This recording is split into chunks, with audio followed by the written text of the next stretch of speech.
He just had to have a little cry. Triggered. Man, people in the chat are already talking about you guys and whether or not you guys are going to go to the dragon or not. But they should just not hold out for that. Get on the Discord is what I say. These are people from the Discord. These are people that they've been hearing us talk. Well, they read the Discord. But were they in that part of the Discord where we were talking about that? Well, that was Bodyguard and Seaman. So. Yeah, so they would have had or whatever it's called now. Yeah, what did I change it to? Change it to something. I don't know. It got changed to the Sleeping Giant. Oh yeah, the Sleeping Giant. Yeah, that's the one. I've made like an extra channel for the podcast, which I don't think is going to get much conversation, but I've made that there for if we discuss the podcast. So it's all there on the Discord. It's on there. Join us on the Discord if you're already here watching us talk before we go live. Then you should probably also be in the Discord. Wait, are we live? Yeah, I snuck that one in. I snuck it in this time.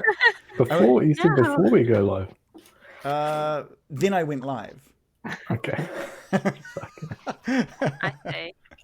Sneaky. Shannon, you have a nice little addition to your headpiece today. Skull. Skull.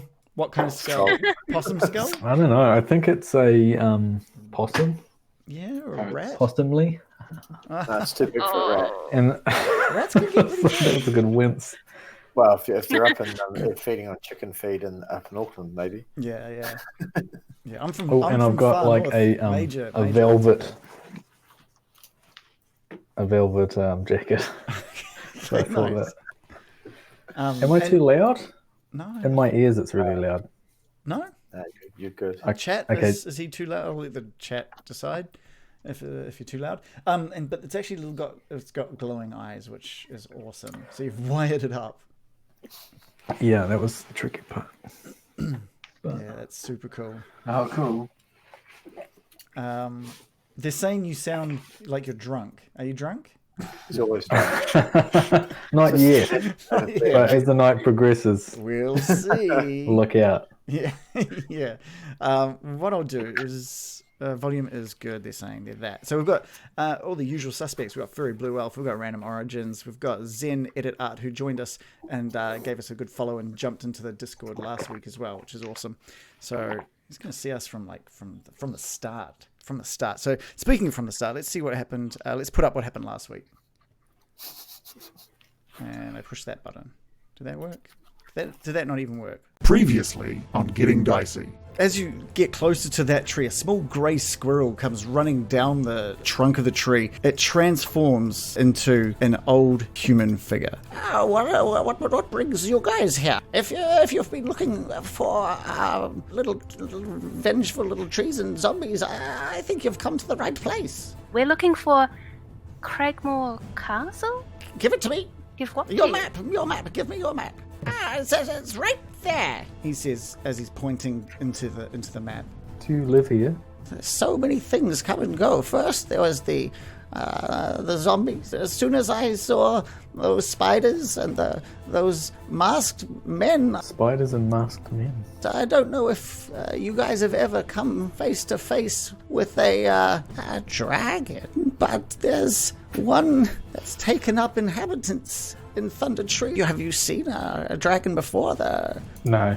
Oh, okay. Well, big wings, a long tail, claws as big as your hand. Claws as big as my hand. Oh, you bet your ass. You're welcome to rest up and see what the morning brings. All right, so you guys fall asleep and you find yourselves standing in darkness. There's a small light off in the distance, and with one step, you are now directly in front of this light.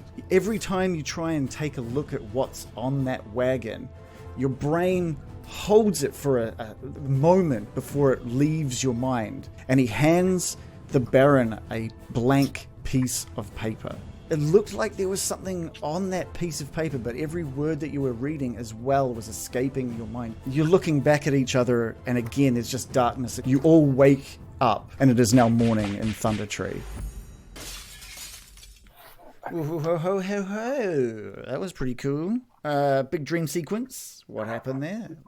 So you guys, let's put the hood on. Let's get ready for this. We've got Dave has suddenly used wild shape on himself.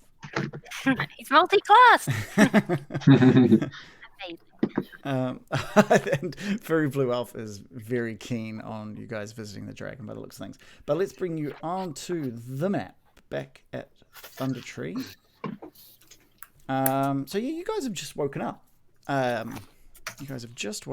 After an incredibly strange dream. The Baron rolled pretty badly in checking to see whether he was awake. That's right, he got a crit fail on checking whether he was still if he was still dreaming or if he was awake. He got a crit fail and went back to sleep. With Radoth and you all in the midst of Thunder Tree, I'm really not sure whether or not things are going to be Getting dicey.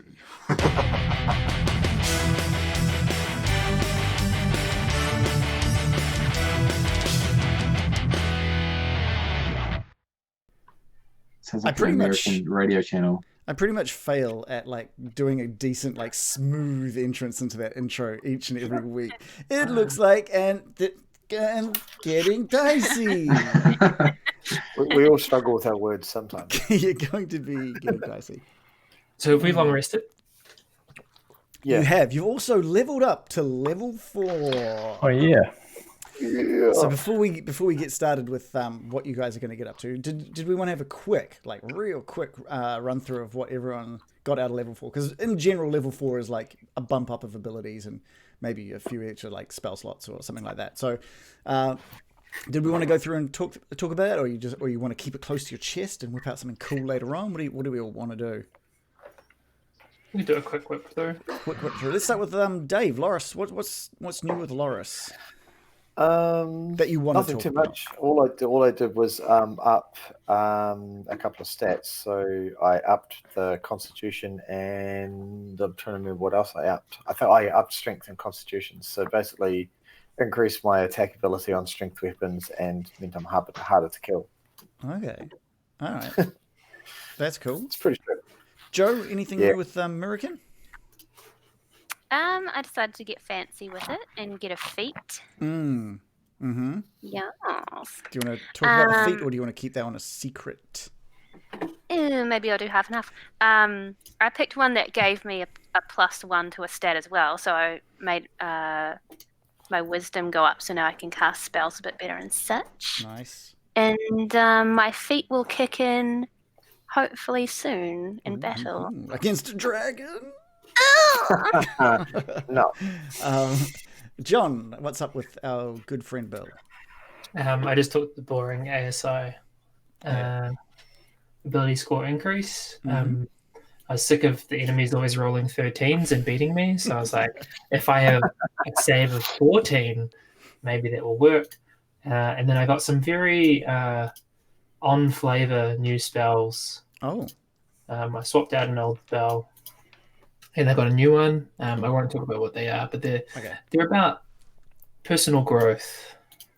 I like it. Aww. I like it. That sounds great.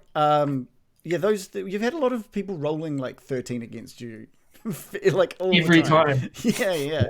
So now it'll be 14. All right. So, Reese, how's Sig looking after that level 4 action? Oh, he's staying mum about it. Okay. He's even muted himself. Yeah, he's even muted. He doesn't want to talk about it. He's turning his camera off. The secret that we know, if you've been in Discord, you'd know as well. He took a feat, so that's all we know. That's all we know. Okay, and Shannon, how's the Baron doing? I just did an increase to my intelligence score, so it's 18 now. So I have a save DC of 14. It's gone up a point, and also spell attack, and I get another spell slot for level second level, and another cantrip. Wow, that's all. Nice. Because I assume a lot of you got extra spell slots as well. Yeah, American. Well, one. Yeah, I got one. Yeah, cool. So did all the enemies. I mean, that's how it works, right? You guys know that. Anyway, so you guys have all woken up now, except for the Baron, who's kind of woken up, looked around, rolled over, and just gone back to sleep. Radoth is again packing his stuff. Looks like he's been up a little bit before you guys. You guys all kind of woke up at the same time as well after that dream. So let's start with American. What is your first thought after the night? She's just kind of looking around to see what everyone's up to. She's feeling a bit confused about the dream. She doesn't normally have dreams like that, so she's just looking around a bit confused. Okay. Bill? Did we all have the same dream? You don't know yet. You'd need to converse. Oh, sorry, but I mean, Bill had it. Bill had that dream. Okay, so you guys, the players, I can tell you the players that you've all had the same dream, but you all saw Baron handed something. You didn't receive the paper yourselves. You saw. Could we remember any of that? There was a lot of like you see it and then you forget, you see and forget. Have we recalled the dream when we've woken up?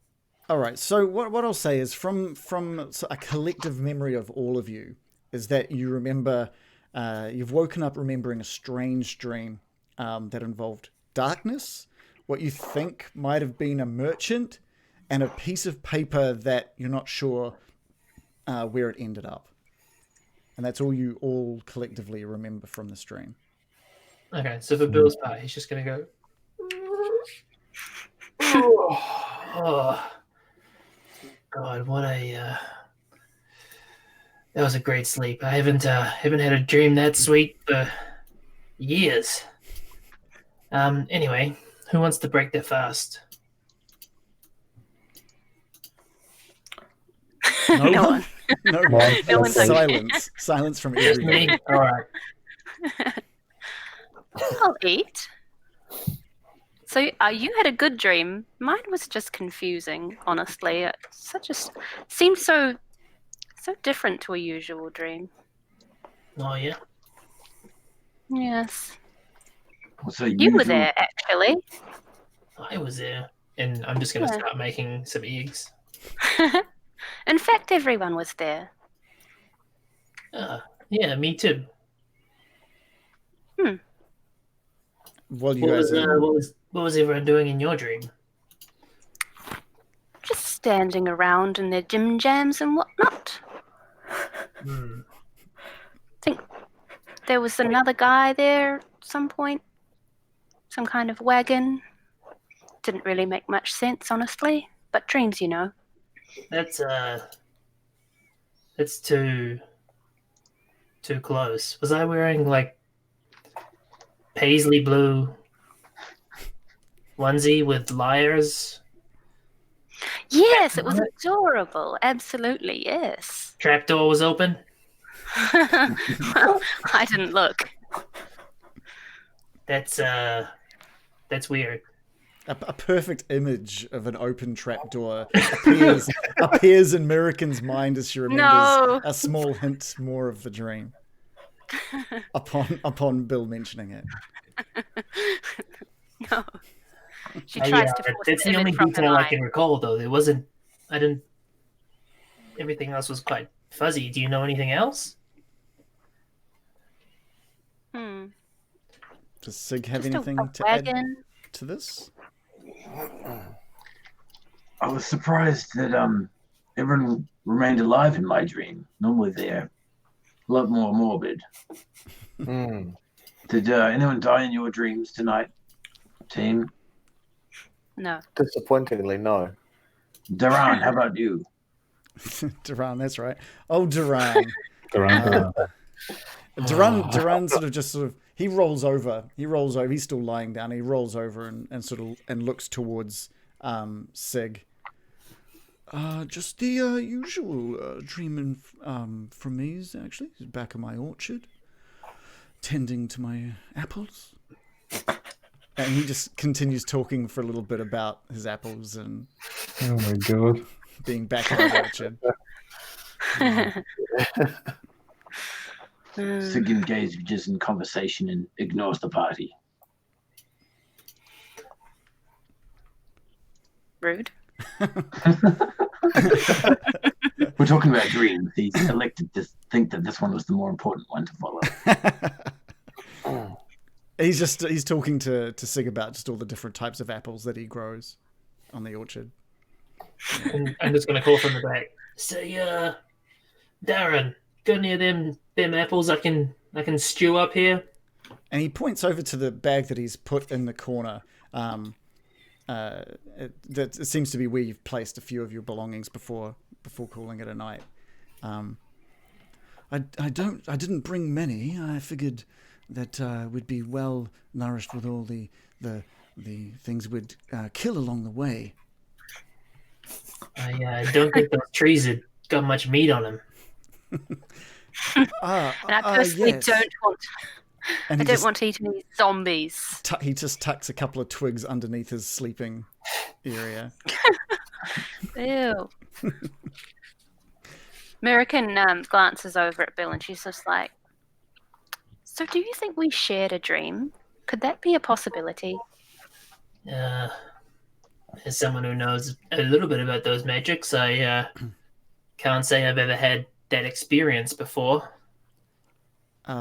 Hearing you say shared dreams, Radoth sort of stops packing up what he's packing. He turns around and says, shared dreams? Is that what you said? Seems to be. Thunder Tree is very magical. I would not be surprised. Ooh, that's fun. Rick wasn't there in the dream, was he? Not that you guys recall. Okay. She kicks at Baron with her foot, and she's just like, "Did you have any funny dreams?" I guess I slowly come awake. I'm fast asleep right after rolling that one. Yeah. Yeah.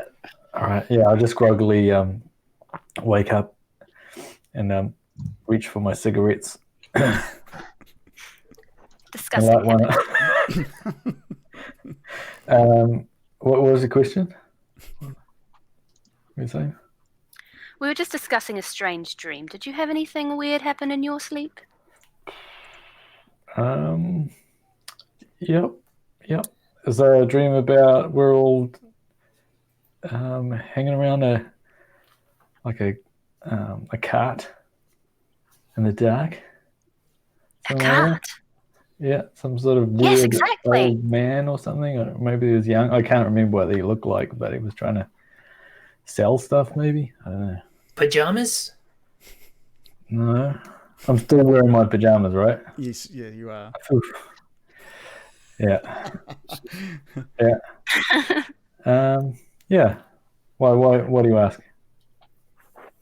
Seems Dream chat. we all had this similar dream. Very strange, but it could portend something. Can I roll for Arcana or something like that if I'm suspecting that? It's very unusual to all have the same dream, I think. Yeah. I can help with whatever roll, right? You can spend your turn helping. So, like, what are you trying to check? I want to see if it's magical or something to, if it's a magical dream. Okay, well, give us a roll of Arcana. I'll have to open up my thingy. Oh, damn it. Here it is. A sweet fuck all. Yeah. Both, I mean, An 11. We'll take the highest of the two. Add them together. No, you mean it's clear that something's gone on, and with Radoth having mentioned the magic of Thunder Tree, it does make sense that there's maybe a little something more to the dream, especially that that three of you have had it. Yeah, that's all I can really say. American will just lean forward and say, "Well, let me know if you have any more strange dreams. It could mean something." Yeah, I'm usually way too wasted to dream. So it's weird that I even remember him. Do I remember that piece of paper? You remember that there was a piece of paper. You don't know where it ended up or Okay. what was on it. Well, At this comment, Sid pipes up. I had a piece of paper in my dream too, which is way better than just weapons in battle, which I normally dream of. So, yeah, how's those eggs going, Bill? Yeah, eggs are ready. Great. What's Loris doing throughout all this? Loris is just bemused the fact that there wasn't blood and arms and things flying all around him in his dream. So he's just trying to piece together what the hell everyone's talking about. I don't get it. It made no sense to me. There was no death. There was no bloodshed. I wasn't standing a pile of their body parts, celebrating victory. So I'm just a bit confused. I didn't even pay attention to the fact there was a bit of paper, so I completely missed it. So Bill starts very serving up that classic Waterhavian breakfast of eggs and stewed apples. Yeah, eggs and stewed apple. and twig. Yeah, and Radoth is sort of, he's playing around and he comes back to you guys and puts a small mug of white fluid in front of each of you. Fuck off. What's going on with this guy? Is this a delicacy here, Mr. Radoth? It smells strange. Someone's been busy. Moving minutes. White fluid. For some reason, I was trying to be all mystical about. Okay, wait a minute. Okay, I'm sure you've heard of milk before, haven't you? There's no cows I around. just called it milk. Yeah, where's the cows?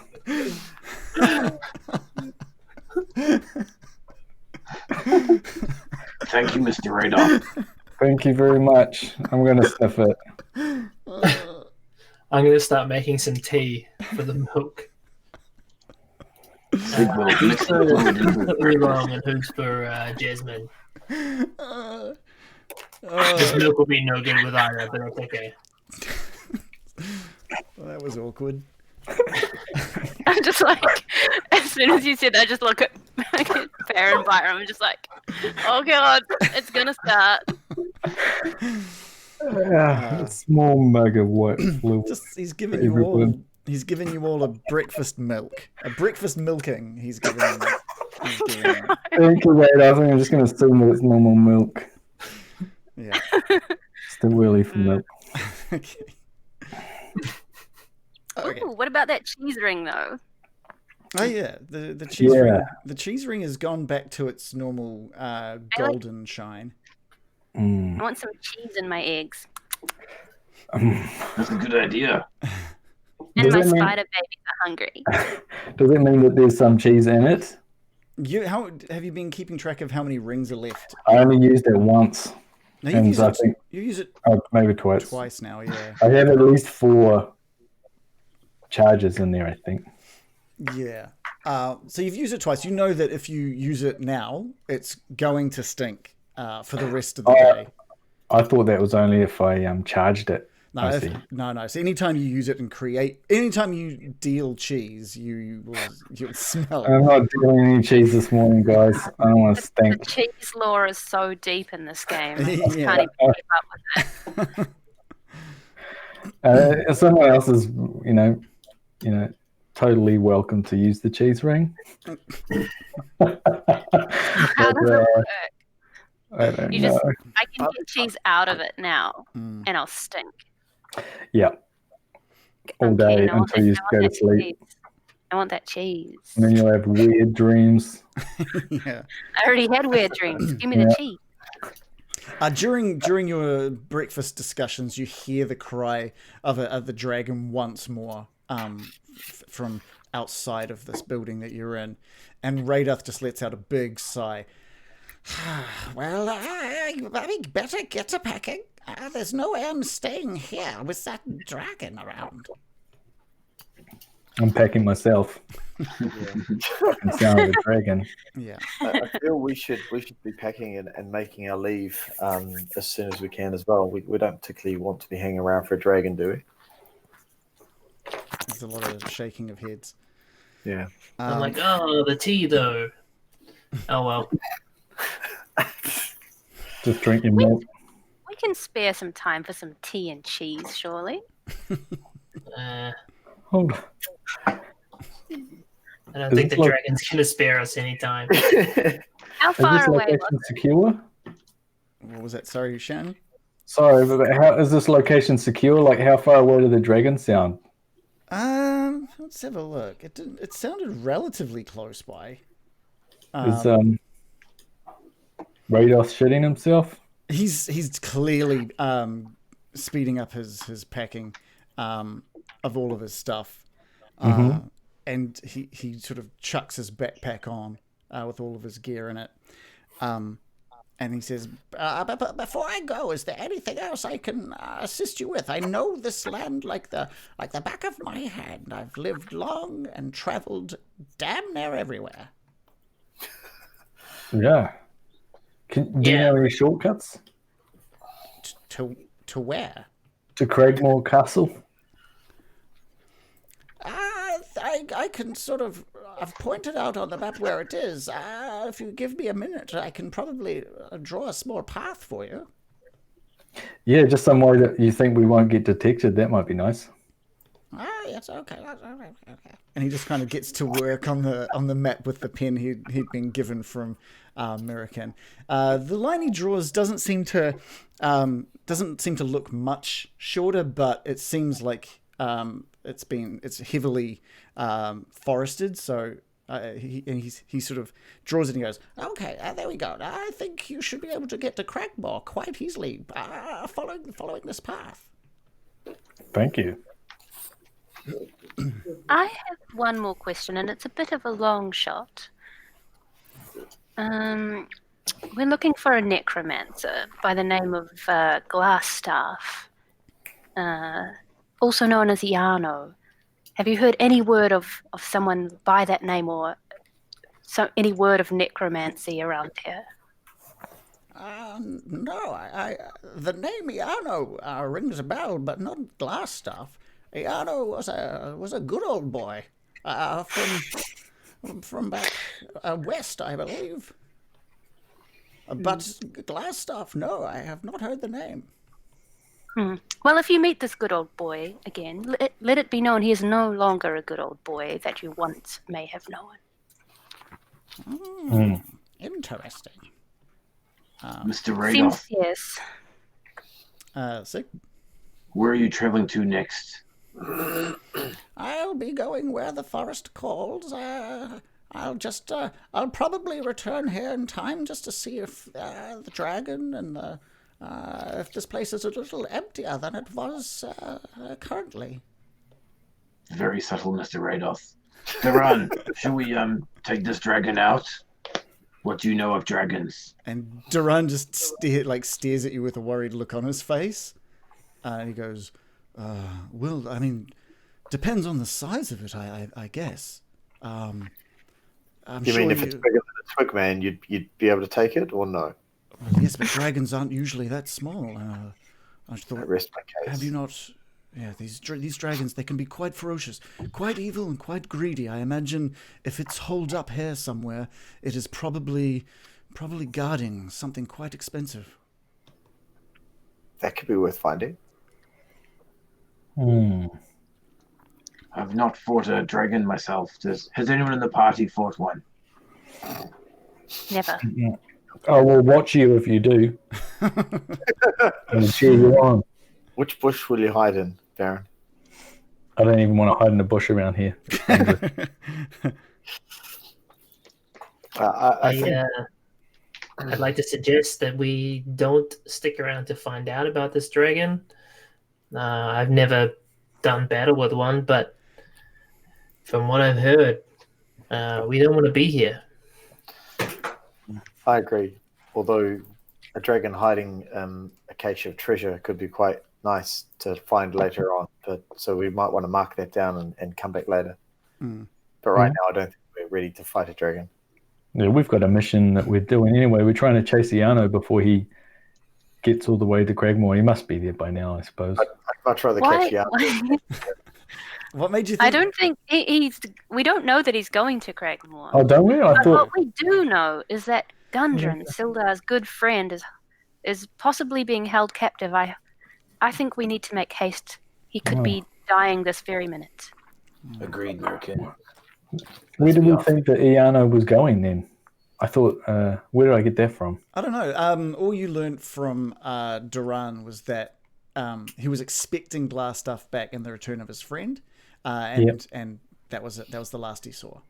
Basically, sweet FA. Yeah, no one knows where Glassstaff has gone. All right. But this is our best lead anyway, so. Yeah, I think we should head to the castle and hopefully pick up some pieces of the puzzle on the way. And this is where the black spider lives, the big necromancer, apparently. No one knows where the black spider is either. There are black spider aligned men with masks in Thunder Tree which we could perhaps pursue after we've cleared out the castle. Mm-hmm. Okay. Sig opens the door. And as soon as you open the door, a small grey squirrel just runs out of the room you're in and off to the south through this rather overgrown forest. You look behind you and Radoth is no longer in the room. Handy way to travel. So are we even sticking around? We can move out. I'd like to bail if I can before the dragon attacks. Yeah, I don't think we want to be here when the dragon arrives. I'm just showing the players how much of Thunder Tree there is. Oh, we'll zoom out. But that's all right. That's all right. We can, if you guys want to head towards Cragmore Castle, you guys are well rested. You've got all your health, you've got all your spell slots back. If you guys would like to head off on your way towards Cragmore, thanks to the nice path that Radoth has drawn for you, you should. Let's see how long would it take to get you there. Just going to take a quick look at the map. You've still got Duran's horses. It is the crack of dawn at the moment. It's probably been a little less than 8 hours for your long rest, but you are strangely fully rested. It's about 6:30 in the morning. You would probably reach Cragmore Castle close to 10 p.m. if you left now. Okay. 10 p.m. Oh, okay. Full day's travel. Yeah, it's a full day's travel by horse. Let's go. Let's do it. Everyone keen to go? Yes, please. All right, cool. All right, let's move you guys onto the map so we can see where you are and where you're heading. So you follow this path south and enter into the woods of Cragmore, maybe half the distance from here to Cragmore, which has made the traveling a little more difficult, but there's nothing. There doesn't seem to be anything around you. What you're following is barely a path at all, so it looks like you're well off the beaten track, and it looks as though Radoth had given you the best advice. During your day's worth of travel, is there anything you guys want to be focusing on or doing?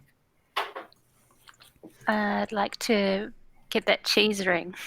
Do you want to hold the cheese I ring? need to know the secrets of the cheese. Yeah, you try it out. I'll pass you the cheese ring. I know that you will be a good custodian of the cheese ring. Teach me the cheese ways. Okay, yeah, I'll spend that time just trying to show you how the cheese ring works. And all right, as you go to pull the ring off your finger, you pull it. It's quite hard to pull off, and you give it a good tug, and it finally loosens off your finger. As you do so, something rustles underneath your clothing. Not that kind of Jesus. Oh God, You are deliberately setting this up. No, it's when you tug on a ring. When you tug yeah, good. You play with children. I am. I blame Baron Byron for cracking up, and now I crack up because I'm looking at him cracking up. All right. Well, you guys, you take the ring off, and you feel and hear a bit of a rustling coming from underneath your robes as you do that. And you hand the ring to Mirakin, noting that it looks to have still about 4 or 5 small holes on it, and it's glowing that nice yellow. It currently has 9 charges. That's what there we go. Down. Okay, cool. So it's got 9 holes remaining in that. Apparently 14 pieces of cheese. Yeah, that's how much you got last time when you created cheese. Oh, that's what. Yeah, okay. And do they last for 24 hours like the? Yes, they do. Okay, so those are gone. Yeah, the last blocks of cheese that you didn't use have just disappeared completely. You can't find them anywhere. Yeah. So American, you now have the cheese ring. You can add that to your inventory. Okay. How do I use it though? Do I roll for cheese? Well, I mean, like the Baron spent some time learning it and focusing on it, so you might have to spend some time. You can spend a decent amount of this time sort of focusing on it. Give us a. I'll spend a day trying to explain it to you as well, so that might help. Yeah, perfect. Okay, that'll be good. So by the time you get to Cragmore Castle, you'll have understood how the cheese ring works, and it's just for Joe's knowledge. So roll of the D20. Will create that many pieces of cheese that can be eaten to give whoever eats them 1 HP. There you go. It's a cheese roll right there. But by doing so, you reek. You suddenly the shine goes away from the ring. One of the holes fills in, so there's now only 8 holes on the cheese ring. And you roll with disadvantage for any charisma rolls until the cheese returns to its previous state. Sheesh. Yeah, the Baron, like I said, when you pulled the ring off, you noticed some crinkling or some sort of rustling within your robe. Yes. And you reach in and you pull out. How can I show this? Here we go. Show to everyone. Ooh. You pull out this note, and the note says, "Hold the item in one's mind. Hold coin in one's hand. Your item will find its way to you." And there's a list of 5 things written, 5 items written on this piece of paper, signed mysteriously by the letter B at the bottom. There is a ring of jumping, the braces of archery, the dust of disappearance, a gem of brightness, and a horn of blasting, each with a gold piece value next to it. No. Cool. Yeah. Is that gem of brightness 5,000 G? That is 5,000 G. Okay, I'm just going to ponder this note that I've just found and just check my jacket. Like, it's definitely not a secondhand jacket.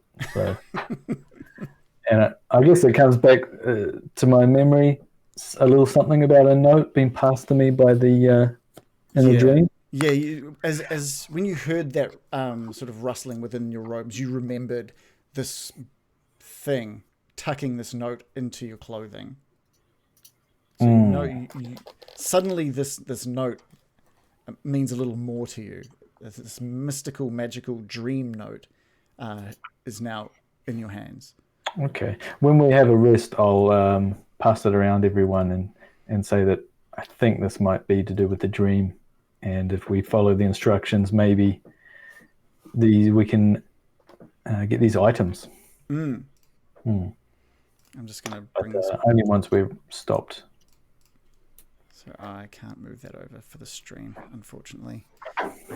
Can I smell how much I stink right now? Yeah, it's just you just smell like an off sort of cheese. Like a really pungent. Ryan, you didn't tell me this would happen. I absolutely did. I absolutely told you.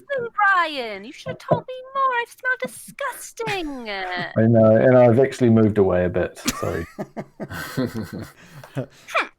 All right, so the I'm gonna feed some cheese to my babies.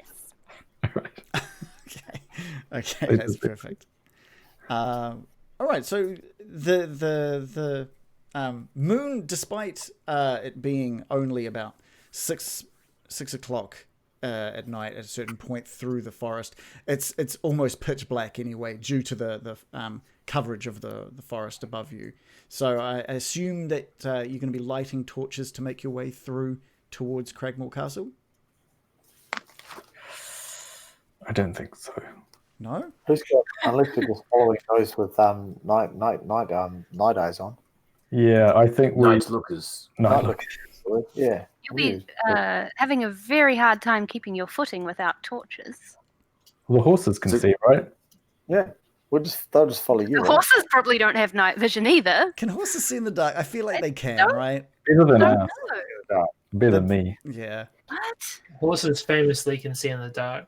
Yeah. Famously. This sounds made up. Famous horses can see in the dark. I'm going to Google can horses see in the dark right away. Fantasy horses. These are fantasy horses. These are half-elf horses. Man. I think this is a place that we suspect has got something to do with wizards and evil stuff. I don't really want to show up being like highlighted in the dark from a distance. Horses have superior night vision than humans in the dark. What was that? Sorry, Dave? Horses have superior night vision than us in the dark. Interesting. Very good. Thank you, Google. And just so everyone knows, like relative to that scroll, we have 840 gold pieces between us. Ooh. We could get dust of disappearance. I've still got an invisibility potion. What have you got? Oh, yeah. I've got an invisibility potion up my sleeve. Oh, that's not too bad. Just so everyone knows. Mr. Bill, this note seems to be like a bit of a scam. What do you think? Well, and Bill's just trying to piece together like the dream and a few other things. I'm like, I don't know. It just seems so strange to me that we all had the same dream. It wouldn't hurt to try something, right? Should we try one of the cheap ones and see if it's legit? I think we should try asking for something that's not on the list and see if anyone shows up in our dreams. Something cheaper than 300. We should save up for something really good. What is a gem of brightness? Exactly. Yeah. Exactly. Item descriptions would be handy as. Let's write a note and put it back into the Baron's pocket when he sleeps. Okay. up the other sleeve. It's not really a normal way of going about selling items. I don't know about a sales pitch. Yeah, it doesn't actually tell us what they do. It's got a price list, like you say. Maybe Radoff was just a cheeky bugger. Yeah. He fumed us while we're sleeping and then whispered in our ears. I mean, You're just going to look how much gold we have on us. Okay. Once we're rich, I like the idea of asking what they are. That seems like a slam dunk. Here's a hint. Hey Baron, what happens when you hold one of the items in your mind? Yeah. Don't I also have to hold coin? Only if you want to buy it. Yeah. I know, but I don't want to spend all of our money. Once we're rich, I think we should. How about holding one of the items in your mind without holding coin in your hand? I'm going to try it, guys. Hold on. I'm going to hold the dust. No, the gem of brightness in my mind. Okay, I'm just going to go tippity-tappity-tippity-tap because I wrote it all, but I also was kind of like, they'll want to know, but they won't want to know. Anyway, so what you picture? You're trying to picture what a gem of brightness would be. You've never seen one before, and you're picturing a gem, and you're picturing in your mind it growing in brightness, and suddenly your mind is filled with information. It's a small prism that allows you to speak command words to it. Each different command word has a different brightness effect, from allowing you to see, to illuminate things like a torch might, to blinding something, or striking something down with light. It looks to possibly only hold a certain amount of charges. It's not just like a flashlight from our time. It's a fantasy flashlight. Yeah, I'm just wondering, like, if he's from our dimension and selling no flashlight. Okay, but only has a certain amount of charges. Yeah. Is that what you said? That's right. Okay. That's right. So Not unlike a flashlight. Not unlike a flashlight, yeah. yeah, can you recharge it? No. Okay. Once it runs out of charges, it doesn't become worthless. It just becomes a gem that you could possibly sell. For 5,000? No. For a fraction of its original cost. Is there anything else that anyone wants on this list that people want to know about? I'm really annoyed I didn't have all these tabs open. So let's go through. Let's bring up the note and I'll run through each of them just so we can have an understanding of what is on offer. And before the chat asks, no, I can't move it over. I'm sorry. Ring of jumping. Let's have a look at the ring of jumping. Just this one's kind of self-explanatory. I bet that one's a ring that lets you jump. It basically lets you cast the jump spell as a bonus action. Oh, there's a spell. Bracers of archery. I'm sure you can understand that maybe this probably gives you some decent archery abilities. The bracers of archery. While wearing them, you have proficiency with the longbow and shortbow, and you gain a +2 to damage rolls on ranged attacks using those weapons. Again, the dust of disappearance. Again, if you just think of what wording it is, it'll be kind of self-explanatory. This dust, it resembles very fine sand. There's enough of it for one use. You can use an action to throw the dust into the air, and you and each creature and object within 10 feet of you becomes visible for 2d4 minutes. What else have we got? The Gem of Brightness, we've gone through that, and the Horn of Blasting is... The Horn of Blasting. You can use an action to speak the horn's command word and blow the horn, which emits a thunderous blast in a 30-foot cone that is audible 600 feet away. Each creature in the cone must make a DC 15 Constitution saving throw or take a bunch of thunder damage. Nifty. Yeah, each of the That's horns. my kind of horn. You cannot really, and it says you can only use the horn once. Oh no! Each use of the horn's magic has a 20% chance of causing the horn to explode. No. And the explosion deals a lot of damage. I don't want it anymore. TPK damage. And it makes you smell like cheese. Yeah. Yeah, I'm pissed that I smell like cheese. It was done. You did do it yourself, though. I've done this to myself. Yeah, totally. I don't want these. We'll get used to it. Yeah, I just want... At least I got some cheese, though. All right, so what are we doing? Are we just heading forward in the dark? Like, are you just letting the horses lead you? No, I mean, they don't really know where they're going. They're just on a very makeshift path. I think those with the night lookers should be kind of guiding the horses, and then the rest of us can just kind of cruise along and follow. Indeed. That way we don't have to alert anyone else that we're here. Yeah, there'd be enough light, like barely enough light as your eyes adjust to make sure that you guys can see both the two elves, the half elf and the full elf, walking in front of you. Well, if they're walking in front of us and holding the reins and we're not doing anything, then we don't have to do anything. That's true. That's true. Okay, great. All right. Well, I need to grab all your tokens from Thunder Tree. If this is getting inconvenient, should we just have a rest until it's light again? I mean, you guys are totally on your way there. No point crawling along at a walk. Well, it might be good to get there under the cover of darkness. How much Scope is it this out. walking going to slow us down? Hmm. When You are we think going we to can get arrive there? if we're walking? Like I 10. said, yeah, you get there around 10 o'clock. Okay. And then we can attack it under the cover of darkness. Indeed. Yeah, Loris understands. Which is a nice change. Do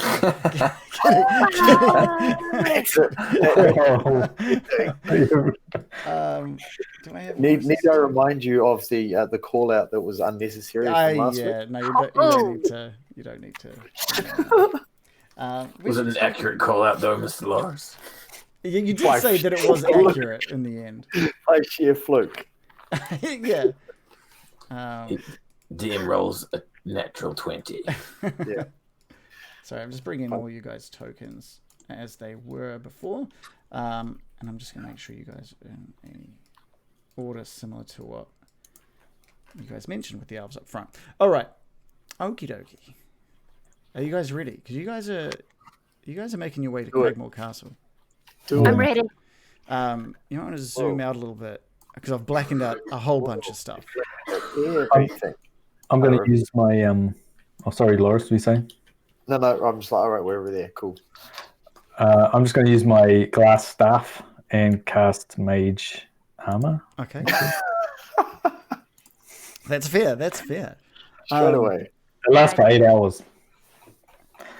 All right. So in front of you, as you guys make your way through and past the trees and into a clearing where what stands in front of you is just an enormous, or maybe what used to be an enormous castle. It consists of 7 crumbling towers of different sizes and heights, and the upper stories are all varying in states of collapse. There's a short flight of steps leading up to a terrace in front of what you can only assume is the main entranceway. And past the wreckage of a pair of sort of broken doors lies a shadowed hall. Round towers loom over the entranceway with dark arrow slits looking down on the terrace. So what you can see, and let's just zoom in here, you can see some arrow slits in these towers in front of you. These arrow slits are maybe, from the ground, from the grass, they look to be about 10 foot up the walls of these towers. But from the little platform, maybe only 4 foot up. So the stairs go up about 6 feet. What I will do, I'm just going to reveal a little bit more of the map. And yeah, no, since you guys are standing there, I'll reveal a little bit more of the map. Sorry, did you say that we can see into the castle? Yeah, that's what I'm just revealing now, so you can see a little bit more. So that's what you can see. Okay, so the doors are gone. Through the broken doors.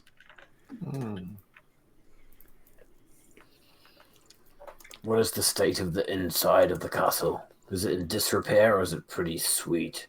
From where you are standing at the moment, which is at the base of these stairs, you can't really see much other than the state of the ceiling and the high walls. They look fine. They're not very convincing. I mean, you can't really see much from. I mean, it really comes down to if you want to see more, you're going to need to move, I guess. Mr. Duran, how do your night look as fair in this light? Can you see more up ahead?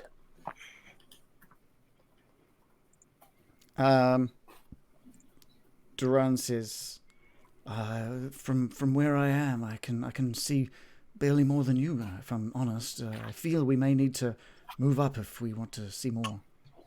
Indeed, I'm proposing you scout ahead. Really? Do we need to send him in to get lost in? If that's what you guys need, I'm happy to move forward. I appreciate it. We'll be right behind you. And Sig starts to climb the stairs. Dog barks in the distance. Sorry. Scary. Barking a design shadow. So Duran sort of looks towards the rest of you and looks at Mirakin. Should I go? Well, I myself could scout ahead as a small animal that would potentially keep us from getting surprise attacked. Yeah, I mean, so Duran's I'd rather we not risk our lives unnecessarily. Duran's more than happy to scout ahead if that's what the party wants. Is he stealthy? Is he a stealthy guy? I mean, he We can send him up. He can roll. He can roll to see how stealthy he is. Yeah. He's now level 4.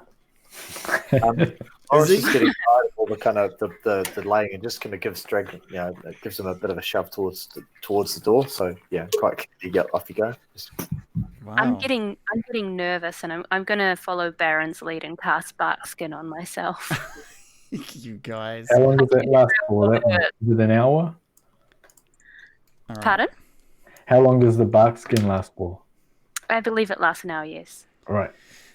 Sig will walk up behind the Daran to ensure that he knows that there's someone following him in. Duran takes a big breath and makes his way up the stairs in front of you, Sig. You do not hear a single footstep coming from him. He is as light as the wind. He closes in towards the arrow slit and ducks underneath it as he makes his way towards the doorway. And he moves slowly into the castle. Boris is just going to listen very carefully for screams of pain as he enters. He looks off to his left, and he looks around to his right, and he looks back at you guys and just kind of gives you guys like a shrug. He's not seeing. He doesn't seem to see anything from where he is at this point. And that's when a monster wipes him off the map. Sig will proceed forward and stand behind Mr. Daran. I too will.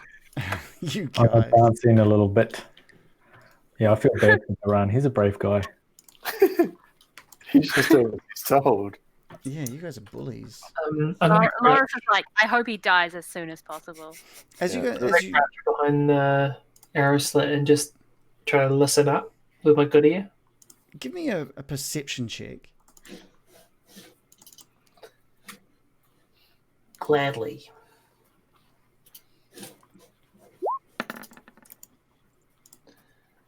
Uh, 16. You can't. There doesn't seem to be much sound coming from behind the wall. I mean, the wall is incredibly thick. This thing is really sturdy. When you say not much sound, you mean none? No. Like I'm just saying that you're putting your ear up to this incredibly sturdy wall. You sort of, sorry, I'm trying to listen up towards the arrow slit. Yeah, right. And as you do so, you can hear maybe some light footsteps. You're not sure if it's the sound of, the footsteps Duran has made. Maybe. You're not quite sure. Or if there's something through that arrow slit. I'm going to... Because you said it's only like 4 feet up, right? It is. I'm going to pop my head up really quickly, but then straight away pop back down. All right. You pop your head up, and for a moment, you catch a glimpse of a creature in there. It was any longer, and you feel like it may have seen you. Was there 2? Was there 3? There was something moving behind that arrow slit. So I'm just going to grab Loros, given I'm behind him, just get his attention. And I'm just going to go and point at the arrow slit, and then kind of motion towards the others. So I just point at my eyes, point towards the arrow slit, and then point at the rest of the team. Okay. Duran continues moving into this area, and he pokes back and he whispers to Sig, I can see 2 doors down that way. Loris? I was thinking that Sig should send him on his way. keep telling him to go further in. Sig nods at Daran's new information and follows him into the castle. Sorry, make sure you guys are not mounting each other. Sig mounts Daran. Right into the castle. So to the south, or to your right, Sig, you can see a bunch of walls have sort of broken down and are just left a whole bunch of rubble. You can see past where that wall used to be, and even the castle wall leading outside has crumbled down. The one thing you'll be painfully aware of as you venture even slightly into this castle is how pitch black it is. The only reason you can see that rubble is a little bit of moonlight coming in through from the outside, from that crumbled door. To the north, you can see almost nothing. And you're just taking Duran's word that there are two doors ahead. Sig's gonna step back into the doorway and motion for his party to assemble around him. I'm gonna get a stealth roll from everybody. Oh no! I need to know how quiet you guys are being. In full plate mail. Horribly wrong. Yeah. I rolled a 23. Ooh. I rolled Sid rolls a 20. Mm. Boo! My dice did really high, but it gave me a 4. Did it The though? dice lied. Yeah, it was at 18. Yeah, we go with what shows up on the side there. So unfortunately, the Baron has rolled a total of 4, and that becomes your. I'll just stay outside, guys. Your base. So, as you guys are making your way into the castle, everyone is relatively quiet. Bill has inadvertently made a little too much noise when sort of detailing to Loris what was behind the arrow slit. Maybe he's slipped on the wall or something. But the Baron just trips over the broken doors in the doorway. But yeah, probably because I was lighting my cigarette and tripped over. So Well, that'll give us away.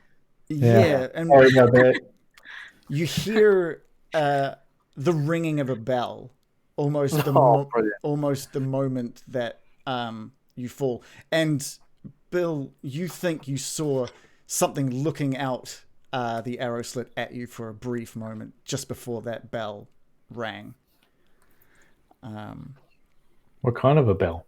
Just a dinner bell, like a bronze bell, little bell, just like a little alarm bell, like something that could just be rung really quickly. Right, not like a bong. No. Just like a dinner bell kind of thing. Dinner's really bad. Yeah. Oh God, we're dinner. I have No. a good feeling about this. Yeah, you shouldn't.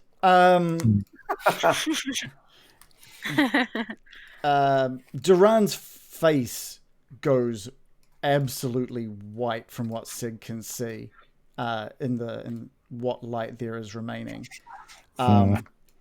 And Sig hears scrambling from behind him and scrambling to in front of him, and Duran panics and sort of bumps back into Sig.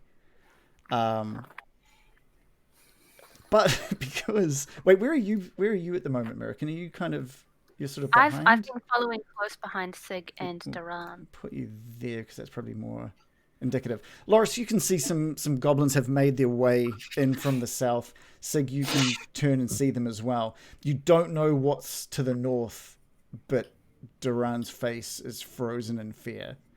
Duran can take care of that then, and we'll take care of the goblins. Yeah. Right.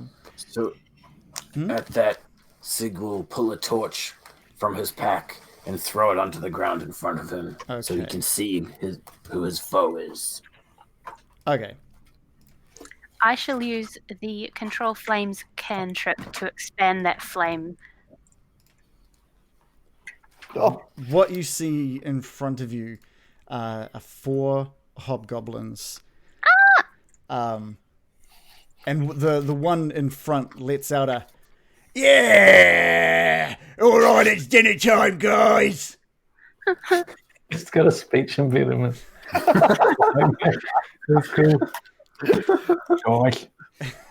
and from behind you, Sig, you can hear,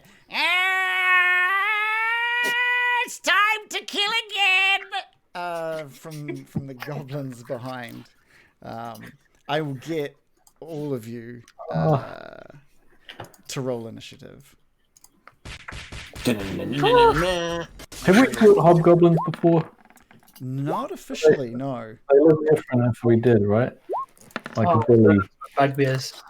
Oh. I have rolled Bugbears. 13. I got a 19.14. I rolled an 18.13, but I forgot to click onto my token. Oh, you son of Sorry. I'm happy to re-roll it again if you'd prefer. a... No, I can add you in. I can add you in. My bad. Sig rolls a critical 22.14. Yeah. You rolled well.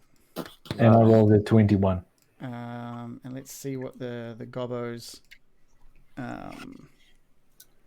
see what the gobbos roll.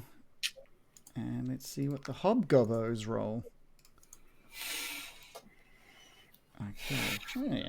All right. So who don't I have in here? I've got American, Sig, Baron. No. All right. I don't have heaps of you. You guys, come on. Loris, what did you get?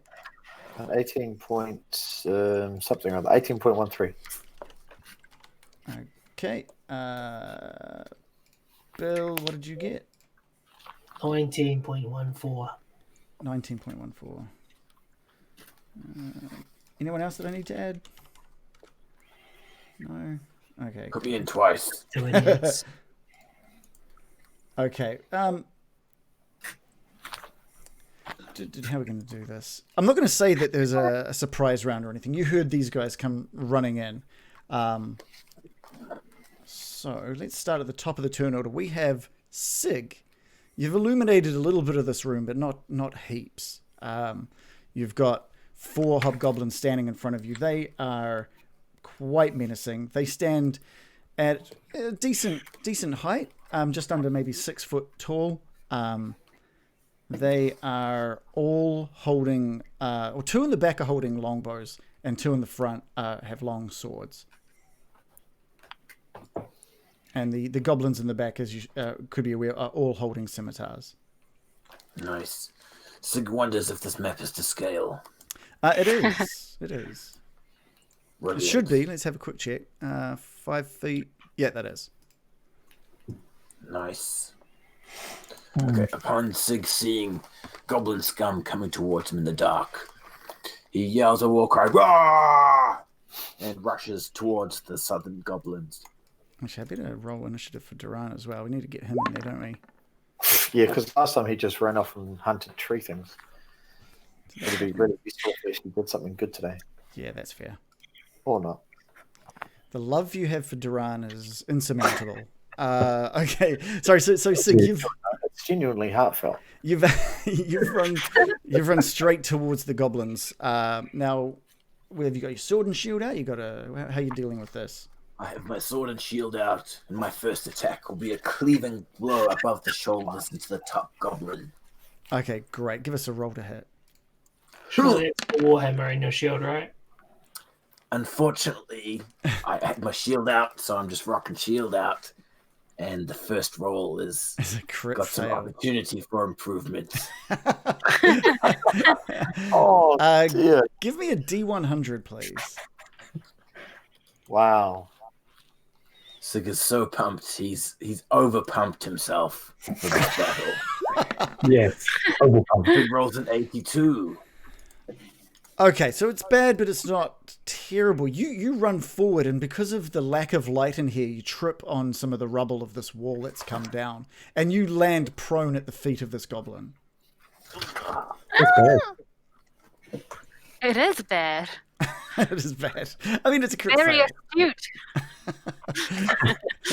You said it's bad, but it's not that bad. Oh, it's not bad in the fact that he didn't get injured yet. Yeah, that's true.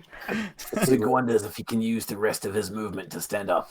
How much did you? You didn't move far, did you? You only moved I moved like 10. 5 feet. You could use the remainder of your movement to stand up. Sig struggles in the rubble underneath his feet and readies himself for the goblin onslaught. Okay, great. This goblin in front of you is... You fool! You can't see as well as us. We'll kill you. We'll kill you good. It is the Baron's turn. It's my turn. Okay, well, I'm just going to quickly cast Ice Knife on this back goblin. at level 2. Where? That's quite a. Can you see him from there? Are you going to be able to? Should be able to. He's got like people and goblins. I'd say he's gonna. Okay, I'll move over to here, and then I'll do it. Okay, all right. We'll let you have that. He's standing a little higher on the rubble, so we won't say he's got any cover or anything. So give us a roll to hit. Scumbag, little fucking goblin. How do I cast it at level 2? When you click on it, it should come up with like what level do you want to cast it as, if you've set it up properly. Oh, hey, there we go.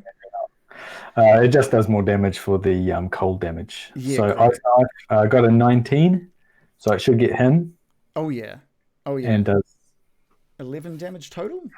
7 piercing damage, but then for the second round they have to do a save. Oh right. Well, the other 2 have to do a save as well. Yeah, and it'll do more damage than that because it'll do an extra d6. All right, let's see what these little guys do. I'll roll the d6 now. I think it already rolled that for you as well. There's an extra one because it's level 2. Oh, this is pretty dangerous. So it'll be 8 cold damage if they fail each. Yeah, this ice knife, which I totally forgot to. Let's just do it now. Ice knife. That ice knife just shoots straight over the head of the first goblin, which gives it a huh? And it goes powering into the chest of the goblin behind him. And it knocks him square on his back, dead, as this thing shatters and covers the backs of these goblins in ice, and they all fall to the ground dead. Whoa. That's okay. The power of level 4. I've surprised myself. I'm going to step back in a way. Slowly walking. All looking at their dead frozen bodies. Let's have a quick look. Cool. So let's just put a little X on all of these guys.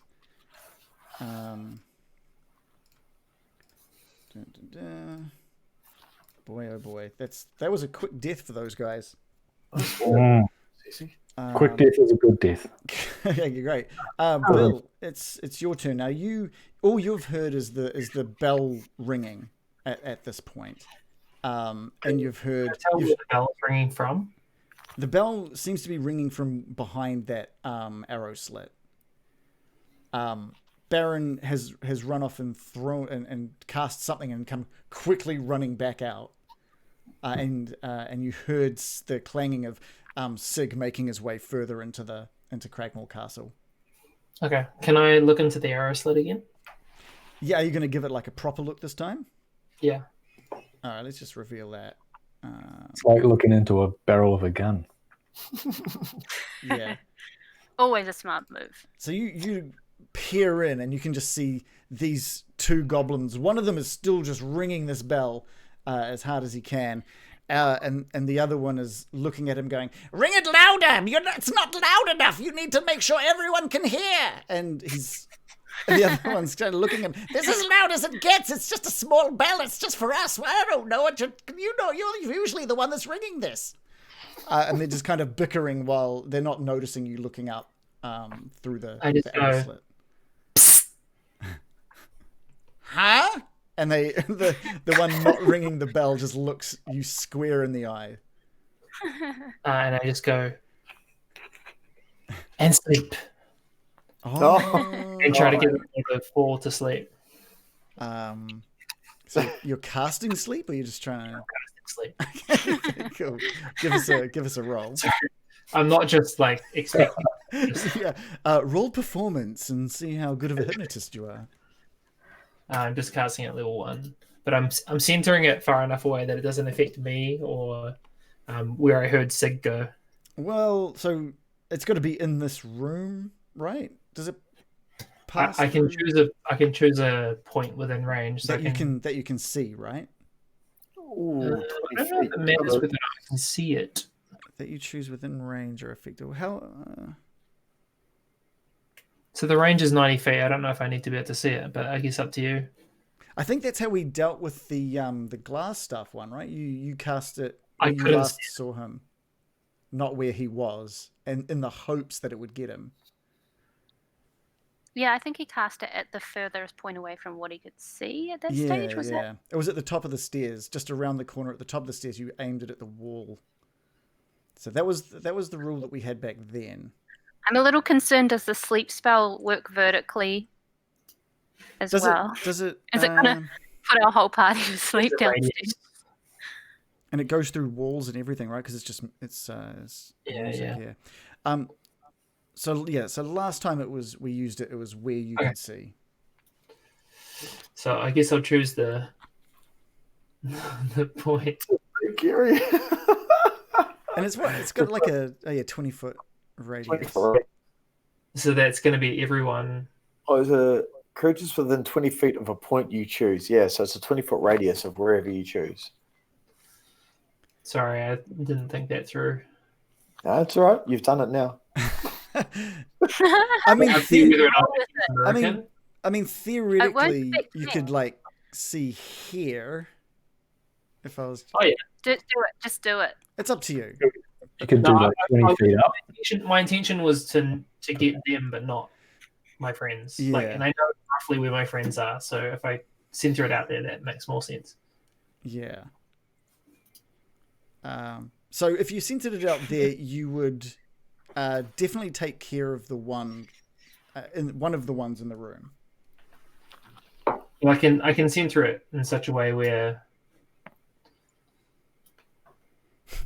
it's getting a meteor, right? I'm not affected by my own spell. Oh, right. Okay, well, that's cool. Like there. I think I'd start it there. Okay. All right. Yeah, so give us a roll at level 1 then, if that's what you're wanting to do. It's just a meager 5d8. Oh, jeepers creepers. 21? Wouldn't have affected me anyway. And does it affect the ones closest to it, to that point? So it's whoever has the least number of hit points. And if there are ones with the same amount of hit points, I assume it's the ones closest to that point? Yeah, I mean, I guess up to you. The sleepiest ones. Yeah, I'm going to do it the closest ones to that point. Gone the longest without sleeping. Whoever worked that morning. As you cast this, you look back into the room and see. I'm going to give them these like little icon of like bleeding eyes. Ugh, I don't know. You see one of the ones in the room fall asleep. That's all I can really. So that's all you see. That's all you notice. Okay. In that case, I'll duck back down, away from the slit, and kind of move forward slightly. Okay, cool. Loris, and then I'll pass my turn. Okay, great. Loris, over to you. Loris, you can hear sort of a little louder coming from sort of maybe behind Bill. This, wake up, you fool! Clearly some anger coming from a goblin somewhere. Okay, so I can hear a goblin. I've obviously seen these 3 drop here. Those 3, again, from where you are right now, you probably don't see much. You can see some hobgoblins up around the left of this walkway. You can see a little bit of Sig where you are, but you probably can't see much of what's happened in front of him. Okay. So seeing Sig go there, I would have seen him fall over, stand back up, probably had a little chuckle to myself, noted that he's a clumsy fool, and then realised that there's 4 hobgoblins over here that are dangerous, and knowing how useless Duran is, he's going to need some protection. So never misses a chance. Yeah. I've made it clear how I feel about Duran, so I'm going to keep it that way. Okay. So I'm trying to remember. The only hobgoblin we've experienced is Billy, yes, and he's kind of a weird version of a hobgoblin. It still looks like Billy's face. Not dangerous at all. He's just kind of been a bit of a weak slice and dice failure. Sure. So that's all I'm wanting. I just want to know. I'm just trying to assess how dangerous I'm thinking these hobgoblins are, given what I know. Okay. Anyway, so I think what I'm going to do is, I'm just going to do it because it's fun, and because everyone likes it when I do it, apparently. So, as my bonus action, I'm going to sort of rage up and fire that thing on. So, hold on to your horses. Here it comes. It's going to be and I'm going to hoon on into the middle of said battle. I'm going to place myself there. God, I hate doing that. It's great. It's So really you're good. raging I'm now. loving it. Yeah, hang on a second. Oh, I got the red eyes at work. Look at Nice. that. I did that with a hotkey without even looking. And so yeah, this guy here, the one on the right hand side, I'm just gonna whack him with my axe, screaming blue murder and basically foaming at the face. Oh, nice. I roll a 20. Whoa. 8 damage. What was the damage? 8 slashing. So yeah, you bring your axe up and bring it down into this hobgoblin, and it cleaves down its front, and he just snarls at you. You're gonna have to do better than that. Funny little man. taking 8 damage. Despite showing a brave face, he's kind of a little woozy on his feet. You notice that it did affect him. Anything Doesn't else? want to be embarrassed in front of his friends. Exactly. I'm just going to stand there smiling at him in a raging kind of way. Okay, With a great. very Smiling rage. Did you hit the left one? of this. What was that, Baron? Did you hit the left one, Loris? The one on the right. One on the right. on the right. Oh, okay. Yeah. So, any attacks you guys make on that group within 5 feet of me, you have, I forget what my rage does, but I think you have advantage on their attacks, if my memory serves. Well, Yeah, you I could- think it's yeah. advantage. Yeah. So Okay. basically on the front 2 at the moment, you guys have advantage on your attacks on them. Is it? Sorry. Is it? I always forget. Is it if one of your allies is within 5 feet of you, or any enemies? Anyone I'm within 5 feet. So basically, when I rage, I'll find my primal thing for you. It's within 5 feet of Loros, Oh, yeah. and it has to be a melee attack. Okay, there we go. Cool. Yeah. American, over to you. You've seen Loris just charge into the room to try and take on. There's something. You can't really see much. From what you can see, however, this is going to be hard because you can see better than the others. So I'm going to have to reveal a bit more for you, knowing that others can't really see this, I guess. Just describe it, I think. Okay, I can do that. You can see the dead goblins at 6 feet from your position. Yeah, so that's all at this point from your current position. Yeah. Mm-hmm. My question to you is, looking at the stone walls, are there any platforms or such that would be able to be stood on if one climbed the walls? Not really in this area, not from what you can see in this area. There's a lot of broken down walls. You might be able to get a couple of feet off the ground, but this section of the... let's have a look here. I'm just going to try and see how high up. The ceiling in here is about 15 foot up, and you could maybe be on some of the crumbled walls down to the south, make your way up around maybe 5 to 7 foot up, but it's really kind of you standing on some broken walls more than a ledge of any sort. Okay. All right. I'm feeling very inspired by Loros's frightening rage. Mirakin holds up her staff into the air, and you see her change into a giant wolf spider before your eyes. Yeah. Nice. Armored with bark skin, she rushes up beside Loros and attacks the same, what was it, hobgoblin that he just attacked with advantage. Okay, great. Give me a roll. So a 20 plus 4, I believe it is. So I'm rolling. So that is an 18 and a 10. Okay, we'll take Now the I have to 18. figure out damage. Does it hit? It does hit. It does hit. Okay. So give me... So he takes 1d6 plus 1 damage. So that's a 5 damage. Okay, great. So And now must make a DC 11 Constitution saving throw for poison damage.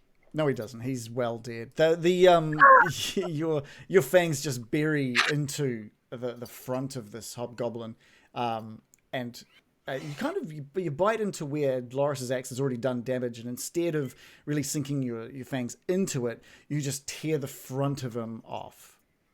You grab on and peel it down, and he just drops down to the ground. And the hobgoblins around him just all snarl and not cheer but jeer you on. Anything else? She'll rear up on her legs and try to block them from moving any further towards anyone else. I mean, you could block the gap between Loris and the wall next to you, I guess. I'm trying to stymie them in the hallway so they can't lash out. Yeah, gotcha. I mean, okay, cool. There's always a possibility they can push past, but we'll see what goes on here. It is Duran's turn. Duran is kind of freaking out. It's been many years since he's had to take on any sort of foe like this. In the bushes, Duran. Yeah. Well, no, to be fair, they'd surround him and he'd pack himself again. So yeah, and let's have a quick look here. Don't let us down, Duran. He pulls out his what has he got? He's got a short bow or sorry, no, don't roll initiative. You've already rolled initiative. He pulls out his longbow. He pulls out his longbow and he's trying to sight up. He's trying to find a spot on one of these hobgoblins, and he's just making his way slowly in towards this area. And just before he manages to loosen an arrow, he trips over what must have been like a concealed tripwire of sorts. Ooh. An idiot. Let's have a look. He saved her. And in doing so, that whole area just caves in on top of him. Wooden beams and heavy stones just fall down on him. So we need to see if he's dexterous enough to get out of there. Jeez. So always got to wander away from the party. Never does this hold. Oh, he is. Well. He rolls. He's trying to help. Yeah. Always going to happen. But he does take half damage from that. What damage do we? Where's Alvin? I'd expect him to be reasonably dexterous. All right. So it's half of 3d6. Oh. So Duran notices this coming down, dives back into the hallway at the last moment, but he does get hit with 10. Half of that, 5 damage. That's all right. So he's currently sitting a little more damage, but he's prone on the ground behind you now. So kind of a wasted turn. And that entire area now is well, it's not. I'm not going to say it's blocked off, but it's definitely difficult terrain. Well, he saved us from the trap. Yeah, I mean, I'm sure we would have right into it. From the trap. Well, to be fair, American was very close to triggering that trap. If I'm being honest, I was wondering whether or not I was going to do that. So, all right, we'll move forward. It's the hobgoblin's turn, and that's a great time for us to take a little bit of a breather, a little bit of a break. No. The right time to take a break would be like, and does he hit? Time for a break. No, that's how you end. That's how you end an episode. Not how you go to a break. Let's take you back to that. It'd be great on like a death saving throw that matters or something. That would be so good. Imagine if I'd cut you guys short by 2 hours last week on Shannon's last roll. I'm still triggered by that. As well, you kind of know the result though, right? So yeah, that's true. I still don't know. I still don't know what I'm gonna do as a DM when or if one of you guys actually perishes. Like that's such a it's such a strange thought. I I don't know. Have either of you guys DM'd Celebrated someone? like any good DM. Have any of you guys DM'd a session where someone has died and had to like just create a new character? What about Gino? Well, Gino chose to die. Yeah, he chose to die on my one too. So is that all he does? What is yeah, I didn't choose to die. He just didn't really come back. So Gino chooses just like Joe's filter is freaking out. That's amazing. Looks like Groot trying to talk to us. Yeah, I am. Baron's taking a screen cap of that. Yeah. Into it. So mouth. Feel free to grab a drink or something. I think that's where most. Yeah, I'm gonna have to. Yeah, I'm gonna grab it. I'll wait until people come back. Okay. But then I'll go grab a drink. Okay, cool. I've got to have one with you. I'm really surprised that like you guys are just like, no more Thunder Tree, thank you. See you later. I'm really surprised. Well, you presented a dragon to us, so. But I presented other stuff too. Like there was no interest in. What do you mean, like what? You tell me. What else did Radoth talk about? It was very magical. People had been in the area wearing masks, but he didn't give us any specifics. So I was just like, I guess they're not here anymore. So, and we've already got a mission in mind. We don't want to just leave that poor guy in the castle. Yeah, that's true. That is true. There's a concrete mission in front of us. That is fair. That's totally fair. I don't want to be guilt tripped about letting the NPC die. You'll be like, well, you literally just left him there to go kill a dragon. And I'll be like, oh shit. But maybe you left someone at Thunder Tree to die. Well, at least we are pursuing the one that we know about. So that's totally fair. I'm not even judging. DM trolling. I do like trolling you guys, but it's mainly because I just like trying to understand. I like trying to understand the thought processes behind following up with something or not following up with something. It's a really interesting. With this being my first campaign as a DM, it's really interesting understanding a player's motivations without being a player, I guess. I think it seems so obvious when you're the player, but when you're the DM, you're like, what? Yeah. Why? I'm just like, if this was a video game, it would be different because you'd be like, oh, I know that NPC won't die because, but then this is a sort of like a more in-depth simulation, and you're like, the DM's probably plotting the amount of days before this guy in the castle dies, and we have to go tell Silda that we didn't go save him. That's what my thought process is. It's like, well, if I was in a castle for like extra days, you know. Well, I mean, you guys have let off an alarm within a castle where this person supposedly is. That's interesting. Honestly, as I'm well. just relieved to be in combat. I was just like, the stealth is giving me anxiety. Yeah. Fair enough. It's nice that you guys are finally at Cragmore Castle. That's for sure. We did it. We won the game. Yeah. I am wondering if I leveled you guys up too early now, because I feel like you guys are just going to carve everything to pieces in here. So we'll see how that goes. Yeah. Anyway, we've had some good chats going on in the chat tonight, which has been really cool. We've got Sharpie Edges back as well as Hunster, which is awesome. We've got some new faces as well, which is really cool. What have we got? Oh yeah, no. Everyone wanted to know where the Radoth got the milk from, which no one asked. I was surprised no one asked Radoth where he got the milk from. That's a very good question, actually. I didn't see it. I did ask him. What? I didn't hear. Everyone said, like, "Where's the cows?" I didn't hear anyone in character asking Radoth where the cows were. I think Baron asked. Right. I thought that might have just been one of Shannon's little quips. Yeah, it's hard to tell. Yeah. He actually got them from the twig blights, by the way. He's been milking twig blight milk. Yeah. I don't know how you milk a twig blight, or if it's kind of like a soy product where you've got to like almond milk. Yeah, you got to crush their nuts to get the milk out. We've had no wonder the twig blights were so angry. We've had some decent follows as well. We've had Classy X Red. We've had Empty Chest Gaming. We have had Togan the Bard. We've Terrestrial Starfish. Thank you guys so much for the follows. It means a lot to us because it makes us feel that we're not just sitting here talking to ourselves. Although we'd still be having fun if that was the case as well. What else have we got? Jackalope is in there, of course, as well every week, along with Random Origins, who I think I might have mentioned at the start, who has been desperately trying to get Billy Hobgoblin up here.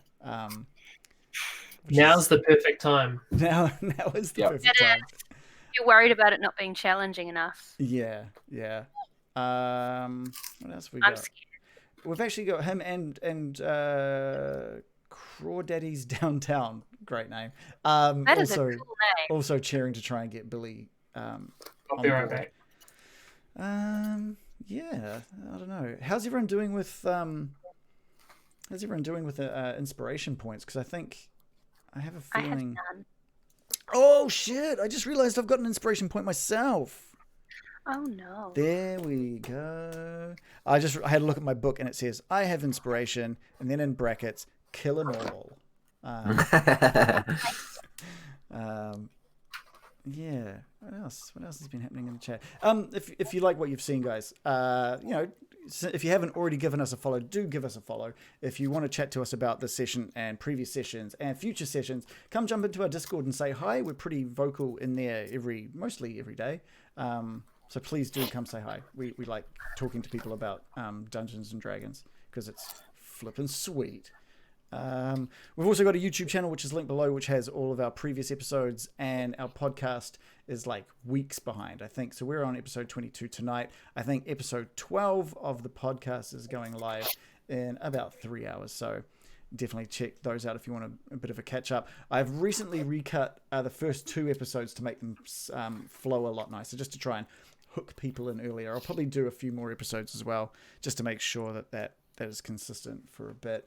Every 30th episode. Yeah, I don't know if I'm going to be able to, it's a big job editing one episode. Huge job. Down to that kind of smoothness or good flow. Yeah, so I don't know. We'll see what happens with that. Talk too much shit.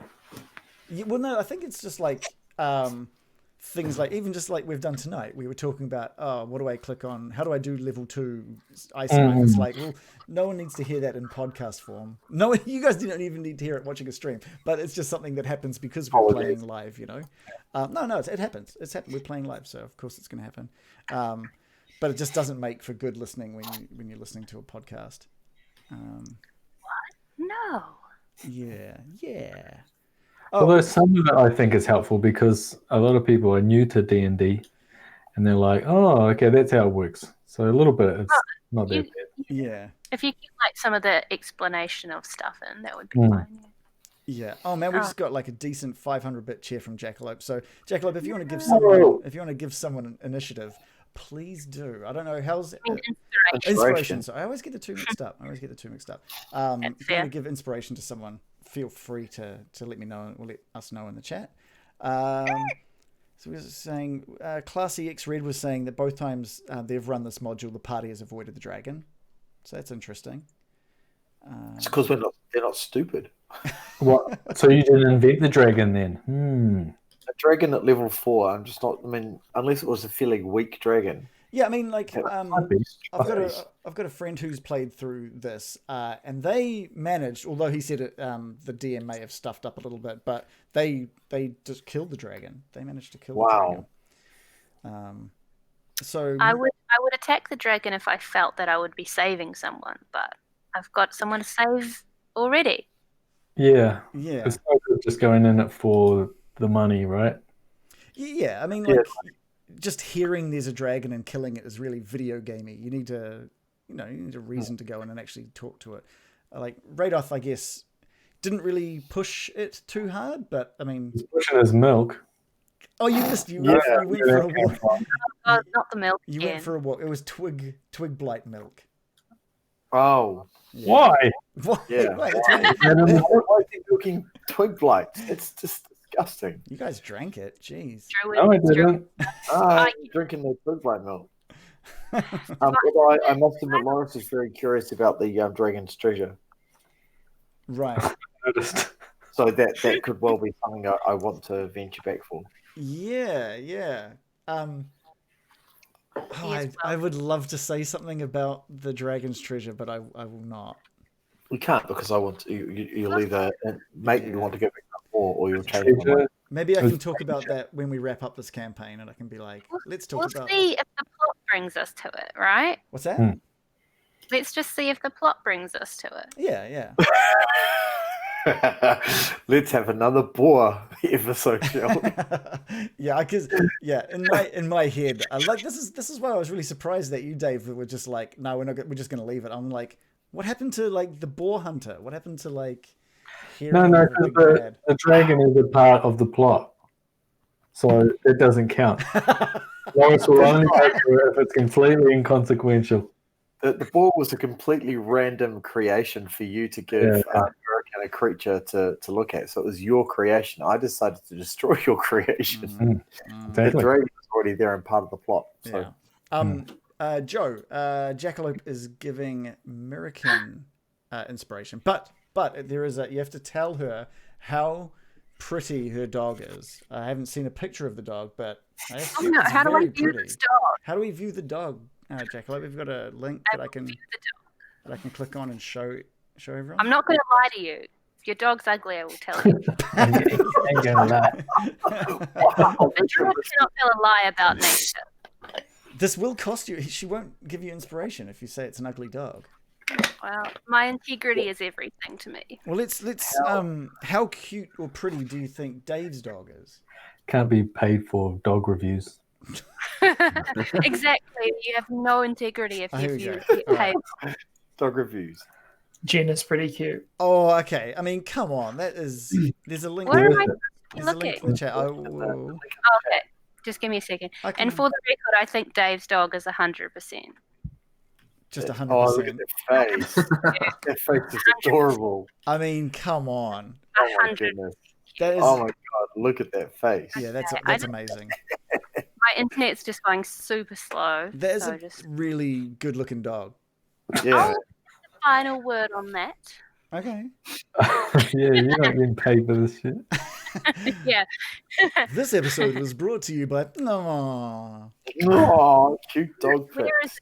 Where is this message? I can't see it. Oh, I thought I can't see a dog. Is it in the Sleeping Giant Tavern? No, it was in the Twitch chat. But I will. Oh, I haven't been opening Twitch because it slows down the connection too much. I was going to put it in the appear in chat window, but that's not loading for me. See, I never have appear in. I mean, I never have. We're literally not getting back to the game until this dog has been judged. I'll put it in the Sleeping Giant in American. Yeah. Oh, yes. Also, Jackalope has given Bill inspiration, Mr. DM. Oh, all right. If you scroll up a smooch. The dog is smiling. Was it Bill? Oh my goodness. There's a mini picture. I already have an inspiration, by the way. Oh, right. Bill's already got one. So, yeah. So she said giving it to American. I rate this dog 100. So, on equal footing. I'm not going to lie. On equal footing with Dave's dog. Yeah. Right. Super cute. Okay, fair enough. I'm liking all the pictures currently. I like it when it's in the blankie and it's got like a little hoodie. So if American is distracted for the next 10 minutes, we know why. Yeah, I think. Yeah. Yeah, that's fair. Oh, Real macro shot on the nose here. Apparently Baron is also distracted. Cows, Yeah. which is also a 100 cuteness. Yeah. All right, are we ready to get back into it? Kill some hobgoblins. And Random Origins is really wanting to get Billy Goblin out. So Get him out. Get him out. Get him out. did Bill get the inspiration point now? No, it's all yours. It's all Americans. Oh. Yeah. Thank you very much. I just want to, now that you're all here, I just want to remind you all that I too have a point of inspiration from last week.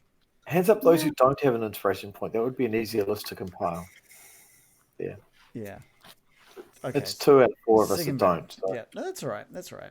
I like just getting them occasionally like it's pretty special. Like it saved me from dying, or made me feel better when I was dying. I just hold on to it when I have it. Yeah. I get them. And I forgot. I've had mine sitting there for so long. I just keep forgetting to use it. Yeah. Which is really bad. Yeah, true. Well, yeah, you quite often like have a move that just gives you advantage anyway, right? Yeah. Yeah.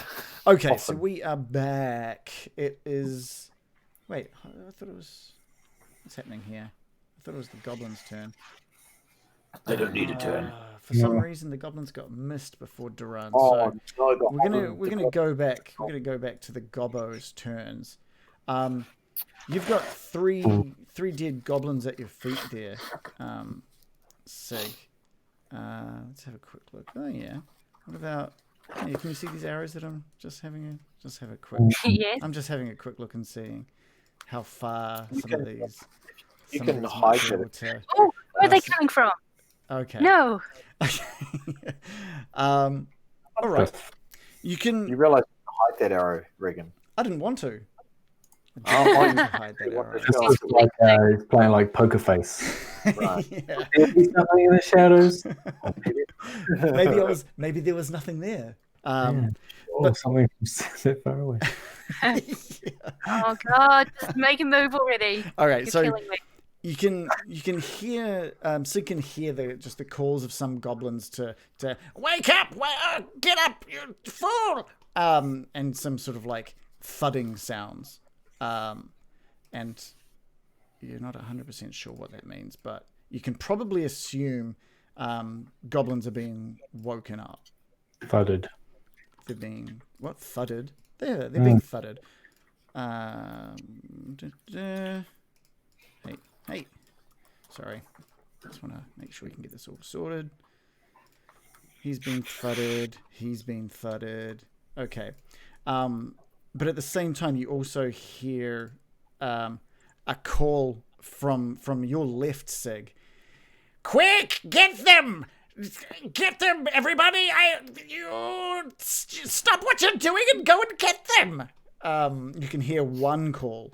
And you can hear plates being dropped. Like, there's obviously something's being held and there's plates being dropped and the clanging of pots and stuff. And a goblin sort of appears at your side, and then another goblin, and then another goblin, and there's some more. And they're just kind of like piling up on this rubble Jesus. behind you. This is Sig's heaven. It's like in... Yeah. just goblins. Just these goblins are sort of surrounding you at the moment, and you can hear again that one voice that you heard from before. You just hear him yell, "Fire your bows, you idiots!" And 3 arrows come firing in towards Sig. One of them with advantage. So I'm just are you spending your point, Mr. DM? I am spending my point of inspiration. Where are we? So let's roll 3. 1, 2, 3. Okay. So one of them rolls a 23. Oh. One of them rolls a 7, and the other rolls a 20.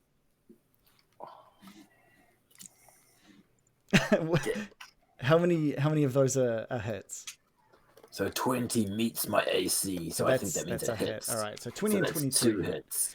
You managed to parry away one of these arrows, but you can't see where the other arrows have come from, and you just get 2, one into sort of each shoulder, one into each shoulder, doing a combined total of 12 damage.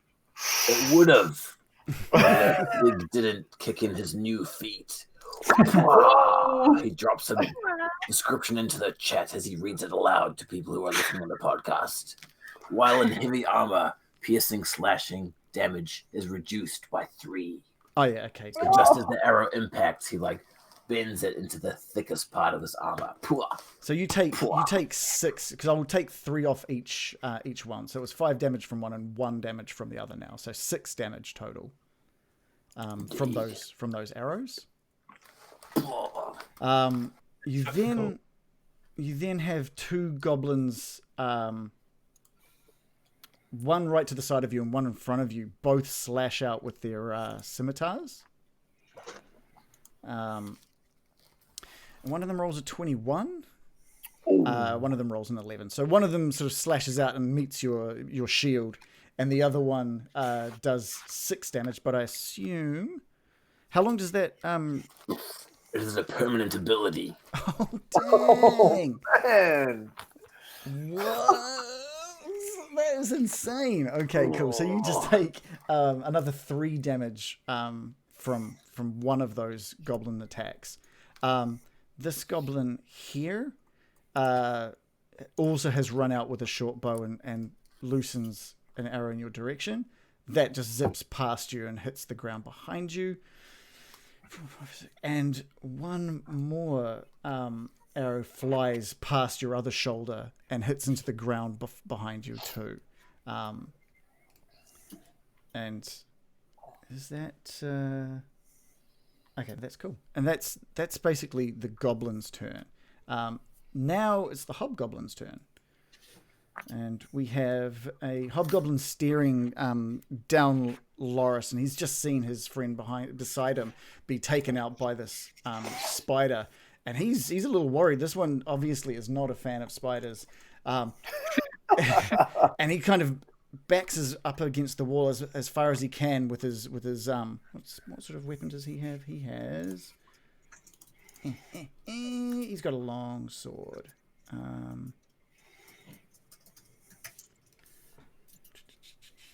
Oh, okay, you're very lucky. Okay, cool. He's got a long sword, and he backs up against the wall with a look of fear on his face, and he just kind of swipes out randomly towards Loris. Rolling a 21. That's a hit. That's a hit.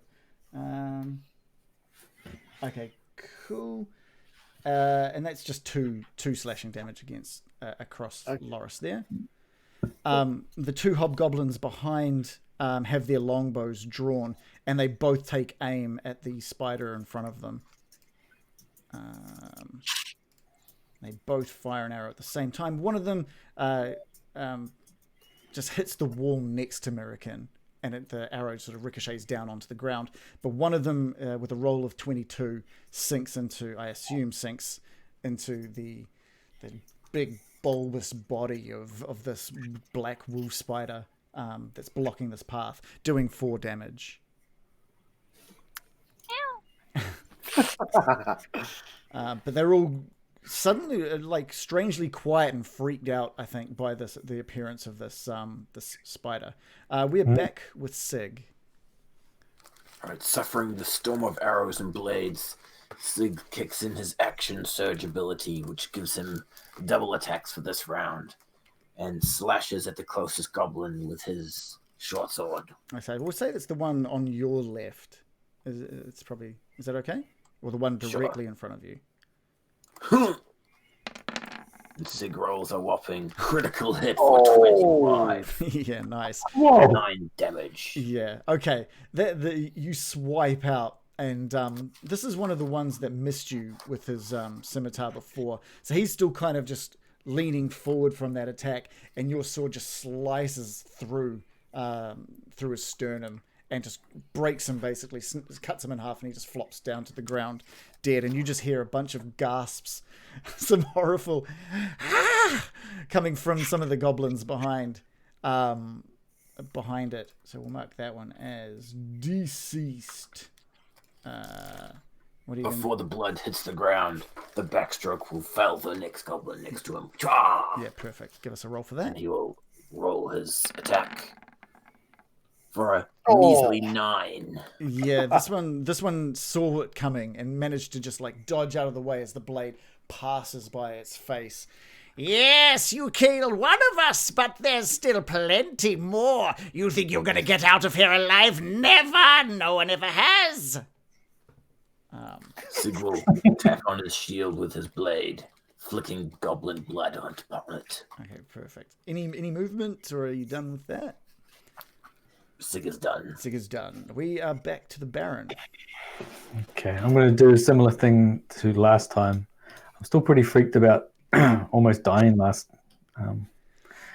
the other day.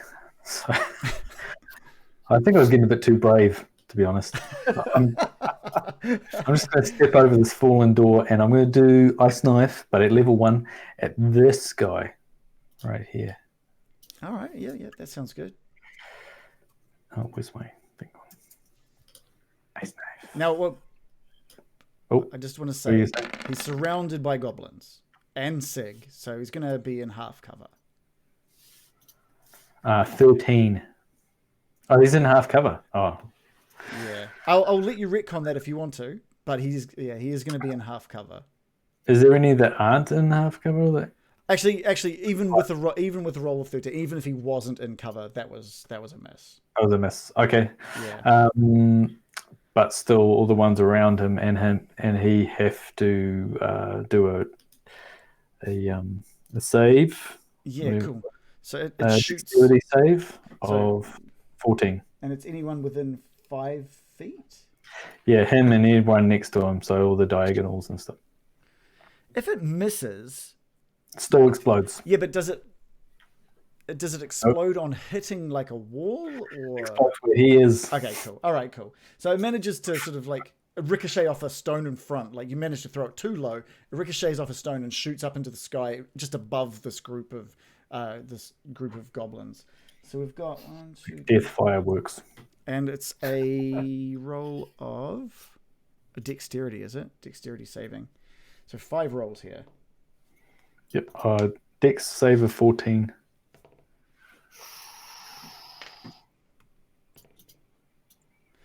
All right. Of 14. So 2 of them save and 3 of them get damaged. So what sort of damage are we looking at? 7 cold damage. Damn, that's actually pretty good. You see... you don't see much. It's very dark and you don't have dark vision. You see this... you see the ice knife leave your hand and it sort of travels into the dark. And you just see 3... You hear the explosion of the ice knife crack in the room, and just 3 silhouettes of these goblins just drop to the ground. Oh, yes. So okay. That's brave enough for me. I'm stepping back outside. Bye. I'm going to yell, "Go Sig!" Yeah, you're welcome. As he runs off out of the room again.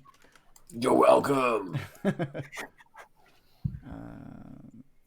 Gobbo, 3 dead gobbos. Okay, cool. Bill, with you. Seeing the Baron run in and run back out, I'm just going to run in. What do I see when I hit here? Okay, so you've got your dark vision. You can see there's like 6 dead goblins laying sort of in front of Sig. There's can you see around there? No, you can't. You can see sort of hints of movement past some of those dead bodies to the left of the dead bodies from your vantage point. And you can see the broken walls and the broken castle wall behind it leading to outside. Behind you, as you turned around that corner, was Loris and Mirikins in spider form, side by side with a dead hobgoblin in front of her, and 3 hobgoblins, 2 wielding longbows, 1 wielding a longsword. Okay, so on my way past, I'm just going to call out to this one. I'm actually going to call like towards Loris, but about the hobgoblin. Okay. And I'm just going to say, Loris, don't let him gob you off.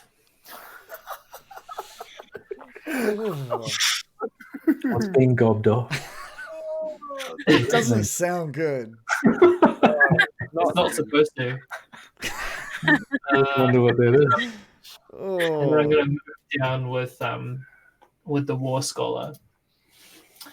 And then I'm just going to sing, Siggy, Siggy, Siggy, can't you see that Cragnolian hammer impresses me? You know I love your fighter ways. Guess that's why they dead and you get laid. He gets gobbed off, does he? Gobbed off big time. Yeah, so you get some bardic inspiration. You be gobbling on this.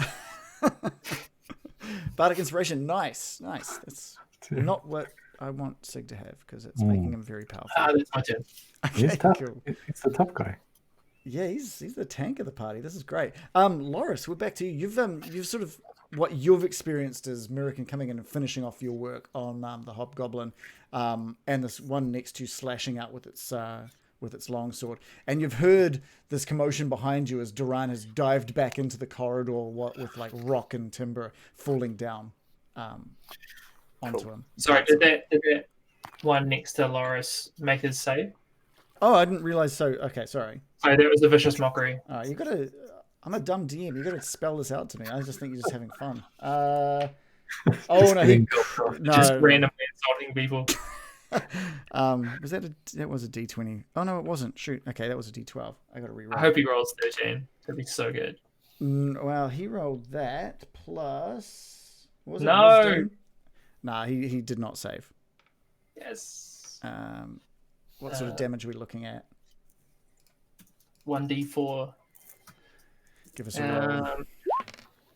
He takes 4 damage. Nice. Plus, he has disadvantage on his next attack. Okay, cool. Let's mark him up. Sorry.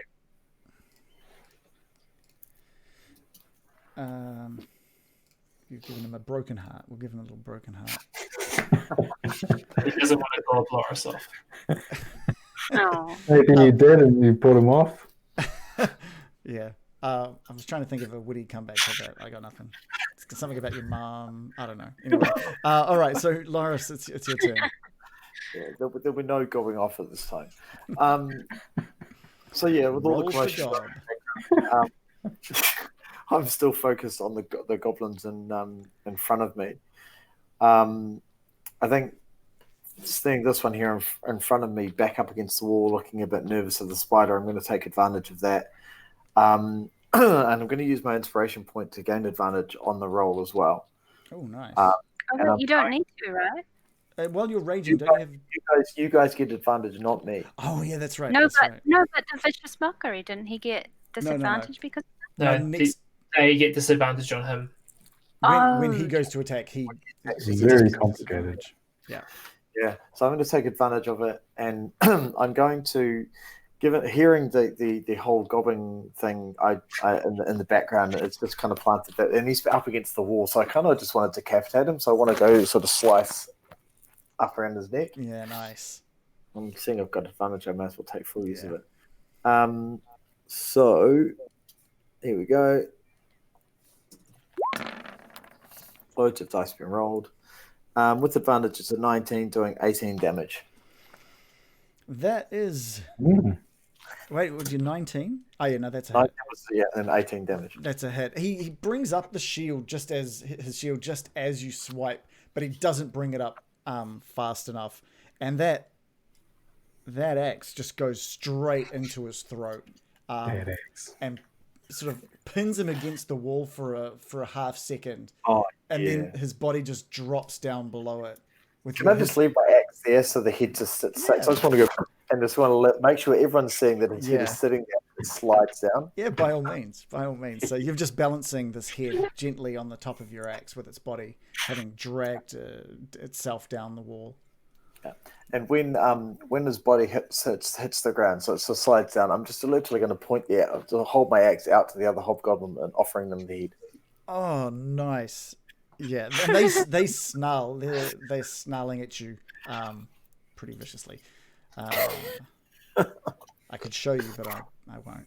All right, so is that all for Loris's turn? Yeah, I've done enough. No, that's cool. American. Spider-American. Yes. I'm feeling very inspired by Loris's bloodlust that's emanating outwards from him. So she rushes forward too, rearing up on her hideous spider legs to attack with advantage towards the one closest to me. Well, that one's She's dead. standing on the standing on the dead body of the one she just ripped to pieces. You won't get advantage on this one because it's not within 5 foot of Loris. Oh. I thought yeah. Okay. But you can attack. I shall do so. Okay, roll to hit. Damn my misinterpretation of the rules. An Sorry, I advantage. should have skipped forward. So I get D20 plus, was it 4 to hit? For a bite, yeah. I rolled a 15. Well, 11 plus 4, 15. Okay, cool. You bite out, and this thing has seen what you did to the last sorry, one. I got plus 3 to hit. I'm breaking the rules. So 1 less than that. All right, okay, yeah. So like I said, it saw what you did to its companion before, and manages to bring his shield up as he stows his bow behind him, knocking away your bite as it does so. All right, I'm going to use the rest of my movement to scuttle up the wall closest to me. How high up the wall are you going to go? Can I go? Is this a crumbled wall? No. You could take that right to the ceiling if you wanted to, which is 15 foot up. But just be aware that if you move more than 5 feet, he'll open up an attack of opportunity. Okay. Is there a crumbled wall near this door I can see? No. You can see there's a door behind the hobgoblins. There's a door to the side of the hobgoblins. But these walls are fully intact. Ah, okay. I'm just going to stay in position then. Okay. All right. I must protect Garan. It is the goblin's turn. Okay, I'm not going to clear these out, but we've got these goblins all just charging in again. So we can see Sig sees 3 more appearing in the little light that he has. Although Gil has seen them all, and he can see one sort of standing in the back, barking furiously. "Don't let them out! We must kill them! Jeez, guys, this is weak of you. Come on!" And then you can hear more running in from the side. What? What?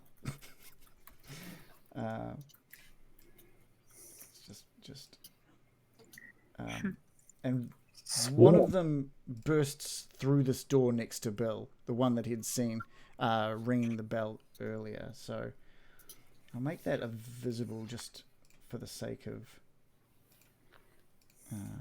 Sig as well, because he would, at that distance, he'd probably see him. But we're going to get a whole bunch of attacks again, coming in 2 against Bill. So we'll start with that. The one that's just come running through the door sees Bill and just swipes out with his scimitar. With a roll of 16. 16's a hit. All right, doing 7 slashing damage. Seeing that hit and seeing the blood forming on Gil's sort of bicep area, the goblin next to the one that attacked. This is it, boys. This is when we finally win one. And he also slashes out with his scimitar, rolling only a 13, which I'm assuming is not. 13 is a miss. Yeah. Or maybe not. He sees, as he seems pretty dejected here. There is an arrow flies out of the darkness towards Sig, and just lands straight into the shield, followed by another arrow which rolled a 21. That's a hit. Oh. Yeah, that's a hit. So this one manages to find a place in Sig's sternum, doing 5 damage normally, but we'll reduce that down to 2. That was that one. That was that one, and another one. Bill can see that the one that was calling out also was holding a short bow, and trains that on Sig, only rolling a 19. It sort of soars over Sig's head and into the wall behind. And then Sig also gets a couple of swipes from some scimitars from the people in front of him, one of which rolling 23, which would normally have done 8 slashing damage, but is knocked down to 5 slashing damage. Hoo-wee. Does the other melee attack miss? Yeah, the other one misses, just kind of slashes past you. Just as it slashes past me, Sig will catch his blade and then parry back into his face using his riposte ability for his reaction, which essentially allows me to get a free attack. Yeah, roll to hit. If I hit, I can add my D8 to the damage. Oh, nice. So I'll roll. So this is the one that's like to your left of the two. Ooh. And I roll a measly 11. Yeah, he may have missed, but you managed to miss his miss, and he's just kind of like he's kind of like he's only kind of aware of the damage that he was just in right then. To the north, Loris hears some banging on a door, and an angry hobgoblin sort of looking off to the right with a snarl. Oh boy. And we get closer. We get ever so closer to Billy Goblin appearing. Jack, look, you got another inspiration point there if you want to give that to someone. So feel free to let us know in the chat who that's going to. All right, it is Duran's turn, who spends half his movement getting up, and he trains his short bow and sort of runs across and trains his long bow on the hobgoblin up against the wall to the north of that corridor.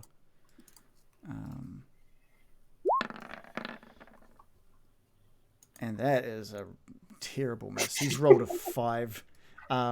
He's obviously still shaking. His arm kind of got caught in a bit of that rubble, and he can't get the strength to that. And it just kind of hits the body of the hobgoblin in front of him, in front of the one he was aiming for.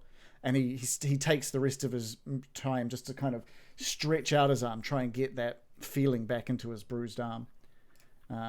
It is now the hobgoblin's turn. And the one in front of Mirakin snarl. Spiders! When I'm done with you, we'll spin a web from you or something. And he grabs onto his long sword with both hands, and rolls. Just a 5, actually. Not too good. Not too good at all. Which is... She hisses back in his face, rearing up on her hideous spider legs. Cool. And the hobgoblin next to him sees that and also takes a swipe two-handed, and rolls a 15. That's not enough with your buckskin, I believe. No match for the oak of bark. Yeah, and he sees this like he's feeling a little more confident. He swipes down and it hits into your leg, and strangely enough, just some small splinters of bark break off, and he's kind of taken aback. He was so sure that was going to hurt. It is back to Sig. Nice. Sig, before you fire up, you got the inspiration point from Jacob. Oh, really? Nice. Baron, apparently you get one next week. Oh no, and they've spent it. Nice. Thank you much. Different realm aiding us in our battle. So as Sig has heard Bill charge next to him into battle, and he hears the melodic tones of his bardic voice, he stows his short sword, brings out his hammer, and dongs it into the top of the closest goblin.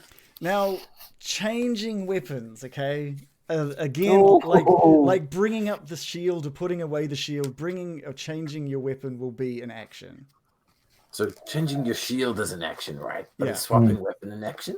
It's a bonus action. Yeah, I mean, you've got to like put away a sword, and then you've got to reach and grab your hammer. That's You call it. How would you like it played? That would be an action. Okay. So I do that with my action, and then as a bonus action, I just rally my own strength, using my bonus action ability of Second Wind to get ready for the next wave of attacks attacking me and that allows me to gain 1d10 plus my vital level of Healthy McHealthingtons. Oh, nice. Okay, great. And I roll a measly 2 plus 4, gaining 6 health. Okay, cool. Shit. How damaged are you? I've now got 26 out of 36 health. Oh, you got heaps. Okay, that's more than my max. We can swap tanking abilities whenever you wish. Yeah, no. You can keep doing it. Okay. Also, I think we've got another Zen Edit Art. You've got an inspiration point you can give to anyone. It sounds like he wants to help the Baron. Does that mean if you want to give Baron your inspiration point, you are more than welcome. That's what he's confirmed. Yeah, cool. That'd be helpful for next time I'm dying. Seems to happen way more often than I would expect. Okay, and it is your turn, Baron. Okay, well, I feel repetitive. It's working so well. And I feel like I'm actually helping out this time. So I'm going to walk in over the door and I'm going to do Ice Knife on this guy here. On that guy. Okay. You see him? Yeah, I see him. Can you see him? Again, he's going to be in like half cover with the amount of people between you and him. Yep. Understandable. Especially over Gil. You've got that inspiration bar. I don't know if you want to use it or not. Oh, I got a 20. Rolled a 20. Yeah, that's perfect. So that ice knife just soars into the darkness, and just you can hear the thud of it hitting Goblin's sternum. Ooh, Goblin's pretty mediocre damage though. Just 4 piercing damage. Okay. And then him and everyone next to him has to do 14 dex save. Jesus, all right. Or take 4 cold. I'm gonna go. Does it pass through walls? It wouldn't, would it? No, it shouldn't. Okay, so that reduces it by 1. It's within 5 feet. So if they're 5 feet away, they shouldn't really be. There's a wall between the one that you hit and the one in front of Bill. I can't see it. Yeah, you might see a hint of it's kind of hidden, but that's right. I still need to roll 5 times. It might get his butt. So I'll start with the one that you hit. And what did they have to roll? A 14 dex. All right, so he's rolled a 13, so he's taking that damage. Oh yeah, that point that I increased, my level 4 point. The one to the front Power of of him 4 rolls a 13. Yeah, That's get fucked. The one to the side of him rolls a 10. And the other one rolls a 16 or 17 with the modifier. And a 19, 20 with the modifier. So 3 of them take that damage. What damage? What have we got? It's only 4 damage. All right, so the one that took the knife to the sternum, you hear it hit him, and he kind of jolts back, and then it explodes, and it just pushes him onto the ground. He's being killed with that explosion. The one in front of him has had shrapnel hitting into his back from this ice knife, as did the one to the side of him. But they're still standing. But they're not. I'm still standing. Yeah, in fact, they weren't even sure what that was. You can hear one of them go, what the shit was that? And he's sort of looking behind him to see his friend dead behind him. Oh, it's a nice cold. Be good on a summer's day. Yeah. But I'm going back outside over here. Hey guys. Makes an appearance, fucks off. Yeah. That's all you're going to get out of me is scary in there. Can I get a perception check from you? Yep.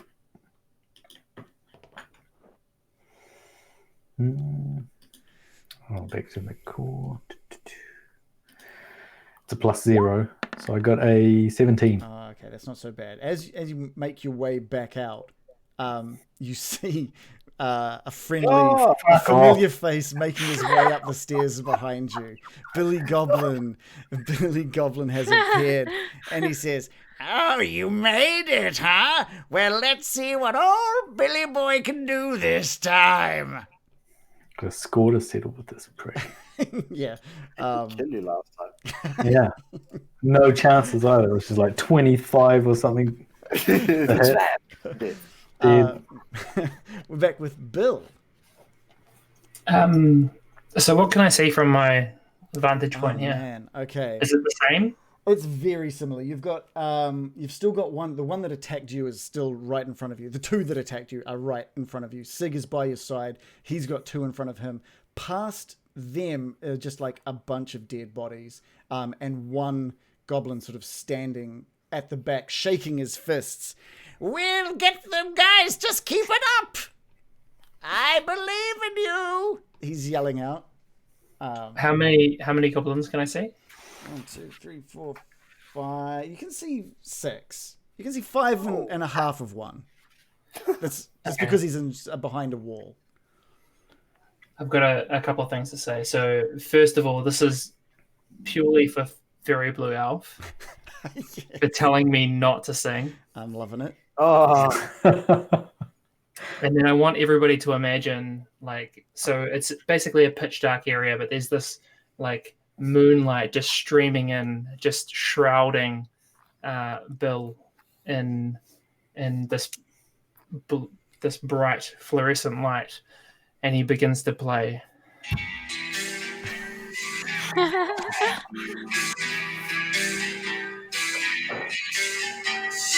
And he sings, "Say your prayers, goblins. Don't forget to run like a hobgoblin. Tuck you in, one within you and your kin, till Billy comes. Sleep with one eye open, gripping your pillow tight." And I'm going to try to put them all to sleep. Oh, okay. With a level 2 sleep. With a what? A level? A level 2 sleep. Ooh. Okay. There's going to be a lot of dice, isn't it? It's like 300 D6 or something. 7D8. There we go. God damn it, I'm going to have to do maths now. Is this one of those ones that's going to affect our party members? Well, it depends where he casts it.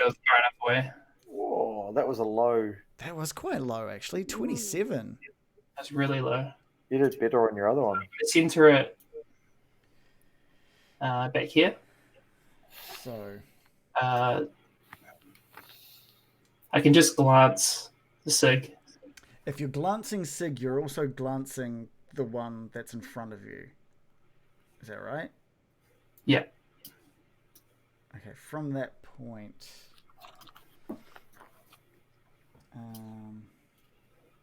and it starts... So like there? So the rules are... It starts with the... From the person with the lowest. Okay, who's got the lowest? All right. The one in front of you, just to the front and to the left of you, just gets a glazed look on his face and drops prone to the ground. As does the one beside him, sort of in front of Sig. So that's 6. What have we got? You can hear another one, the one that you can sort of see a half of in the background. His shape just kind of like drops to the ground as well. 19. Okay. The one next to Sig, he too drops down. And what did he get? 27, so another 8 points. Yeah, the one in front of you drops too. Does that one drop? Yeah, that one's probably... that one's closer. Unfortunately, if we're going to go to rules about the distance as well, if they're the same, got the same amount of health, you just hear another one dropping. The one in front of you is still all like awake, there. But you heard another one dropping in the background. That was pretty successful. There was like 1, 2, 3, 4, 5 goblins that just went and just fell to the floor. Nice. Anything else this turn? No, I'm just going to stay there. Loris, back to you. You have got You're balancing this hobgoblin head on the axe. You're pointing it towards the hobgoblins. Can you give me an intimidation roll? With pleasure. Intimidation. There we go. Oops, I rolled it with advantage. Sorry, it's a 6. Ooh. It's not very intimidating. I'm smiling too much, obviously. I think they're just a little too distracted. I think they're quite hearty, and they're not really noticing it. They're worried about the spider. They're worried. They're quite strong, and not overly cowardly normally. But the spider I still enjoyed it. Cool. So what would you like to do? I foolishly forgot to step forward and help American with giving her advantage. But nonetheless, how tall is American from the ground in her spider form? She's about a large dog size. If you think like a Saint Bernard. Okay. So it's pretty. So 3.5, 4 foot up. Sort of. Maybe about, yeah. Okay, cool. All right, that's sweet. I just don't want to sort of damage her when I come to chop this guy in half. Yeah, fair enough. So from where I am, I'm just going to sort of step onto the body of their compatriot, and with the head of the dude still on my axe. So I've still got it balanced. I'm just going to sort of bring it back and then swing straight through. So I assume basically the head's just going to drop and probably land on top of American, which will make it even better. Okay. And I'm just going to go straight into his gut. All right, so you're swinging over the top of American and into the gut of the guy in front of you. Yeah, give us a roll to hit. All right, here it comes. This is the kind of time where you roll a 1 and you've told me you're swinging over American. No, I rolled a 22, doing 18 damage again. God, I love my axe, don't I? Yeah, no, that's definitely a hit. I rolled a 12 damage. 18 damage. My gosh. For my 1d12, I've rolled a 12 twice in the last two rolls. Yeah. Okay. So what happens with this one? It's not quite what you were expecting. You swing, and the head is kind of congealed a little bit to your axe, and you swing it forward, and you bring it with the extra weight. You kind of offset a little bit, and you slam the other hobgoblin's head off, knocking it onto the ground. But then the other hobgoblin's head kind of places itself over that head, and then the body and all 2 heads in the body just kind of fall to the ground. With this hobgoblin, definitely killed with that attack. Nice. Anything else? I'm happy with that. I'm just gonna the hobgoblin that's still kind of standing. I'm just gonna glare at him in the eyes and let him read that I know I've got his number here. Yeah, he's feeling pretty cornered, that's for sure. American, it's your turn. And because this enemy in front of you is within 5 feet of raging Loris, if you do want to attack, it is at advantage. Yes, I've got my advantage back. I'm gonna go for it. I'm going to lash out again. Please. Oh, I rolled 2 20s. Well, 17 plus 3. Yeah, Fantastic. Nice. That's enough. What sort of damage have we got here? So, 1d6 plus 1. Which is... So 5 damage? 5. Okay, and now there's a possibility of poison damage as well, is there? Indeed. He must make a DC 11 Constitution saving throw. He makes it, unfortunately, for you. But he takes 2d6 poison damage, and he gets half of that damage on a successful save. All right, give us... so he still takes damage. Yeah, give us a roll of 2d6. 2d6. Oh, nice. So 7, and half of that, well, do we round down, I suppose? Let's round down, I believe. 3. That's 3 damage. Yeah, so you sink your teeth into him. And while you don't poison him, he's definitely... That was good, John. I like that. That was great. You sink your teeth into his leg, and you try and pump him full of this poison, but he sort of pulls away at the last moment. And he's looking pretty bloodied right now. Is there anything else you'd like to do? I feel pretty confident that Loros can sort this fellow out. So I scuttle away towards the rest of the action. Is there a wall on the opposite side I can climb up? to a vantage point? Well, first of all, so I wasn't entirely sure where the broken down walls were. Oh, right, the broken walls are to the south. They're covered in they're what the goblins have been using to get into that hallway. Okay. And past them, there's like the walls broken to get outside. So where are you wanting to move to? Because again, if you move away, you do open up to an attack of opportunity. Bloody opportunity attacks. Yeah. Ooh. Decisions. I want to be able to climb up somewhere where I can perch, but that doesn't seem to be an option right now. Should I be warning you guys of the risk of attack of opportunity, or you guys know by now? Should I just leave it now? We should know that. Okay, cool. So from now on, I'm not going to mention. I will just let that happen. I think so. We're grown-ups now. Yeah. That's level 4. That's like... Yeah, we that's should know that by now. Yeah. What do we reckon? I'm just going to stay where I am. Okay. It is Billy Goblin's turn. Oh, Baron. He's got his shield in one hand, and he's got his long sword in his other. And is he hobgoblin form or is he goblin form now? He's in hobgoblin form. Okay. But he's not your usual hobgoblin. That's the thing, He's I was just confused by his voice and his appearance. Yeah. I mean, he still has the face of Billy Goblin. But he's got the body of a hobgoblin. There's something different in general about this guy, and he's slow. Oh, sorry, you're muted, Baron. I can see you talking, but sorry, it was really good what I was saying as well. I can tell. You're really getting into it. You're really. Yeah. I was just saying, is his head really small compared to his body? Then? It's grown in proportion, so he's bigger. He's bigger in every way. Oh. Hey, no, don't look like that.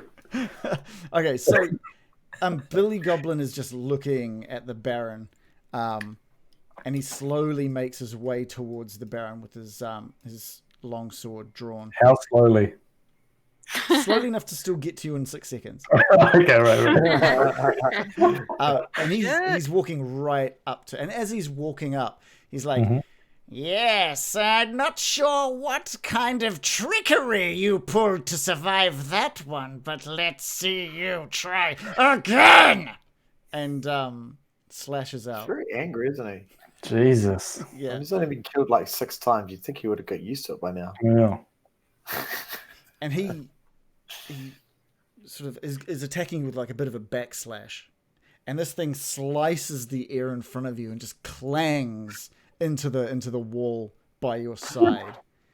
And Billy Goblin looks at you and says, "That one was for free." He didn't mean to miss, but he missed. He's covering it up for his miss. That's a good cover, Billy. He's really fuming and upset. I'll give you a free one. And you guys have all heard this from Billy Goblin. He's screaming. You can tell. You know who's appeared. You can't see him from your positions except for maybe Duran and... Maybe Duran can come and save you, Baron, given the fact that he's done Sweet FA this entire battle. But trip up over himself. He might, because I'm quite nice to Duran, so he might. Probably at this point the other one who needs his help. It is the Goblin's turn. Oh, God. And the two... Is he asleep? That one's asleep. The one in front of Bill looks around. He's starting to freak out. He's like... what's that? Now I just gotta think. Oh yeah, he's like, Yeeg, I'm this isn't turning out quite how I planned, and slashes out towards Bill with his scimitar. With a roll of 15.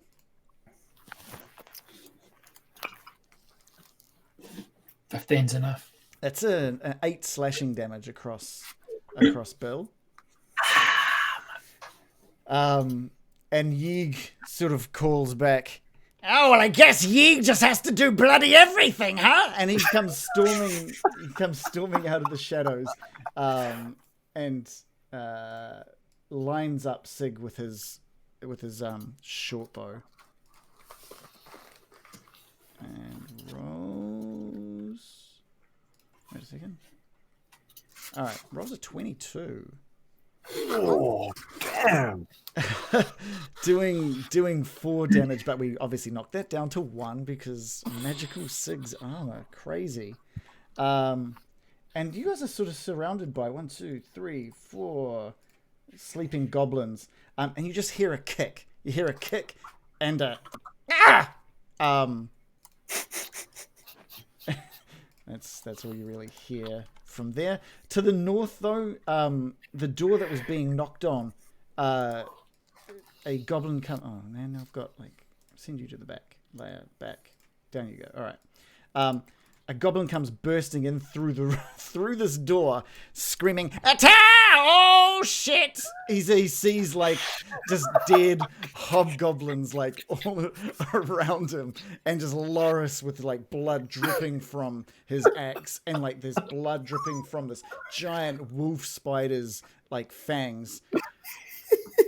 And he just drops his scimitar and is frozen.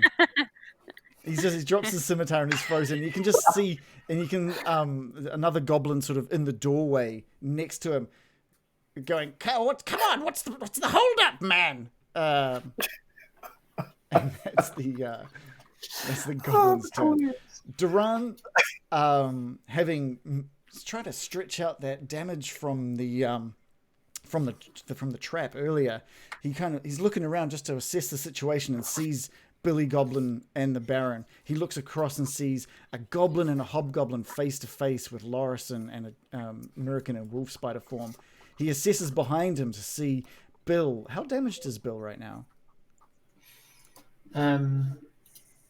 He's somewhat damaged. Visibly? You think that would be someone from yeah, behind you would notice? He'd be visibly damaged. All right, so you can see that Bill is sort of panting. He's panting. Yeah. He's got a few cuts on him, and yeah, he can see a pool of blood sort of at Bill's feet, and obviously some panting happening from Bill, with a rather happy goblin standing in front. And there's just Sig with goblins sleeping and dead, and mountains of them just piled up in front of him.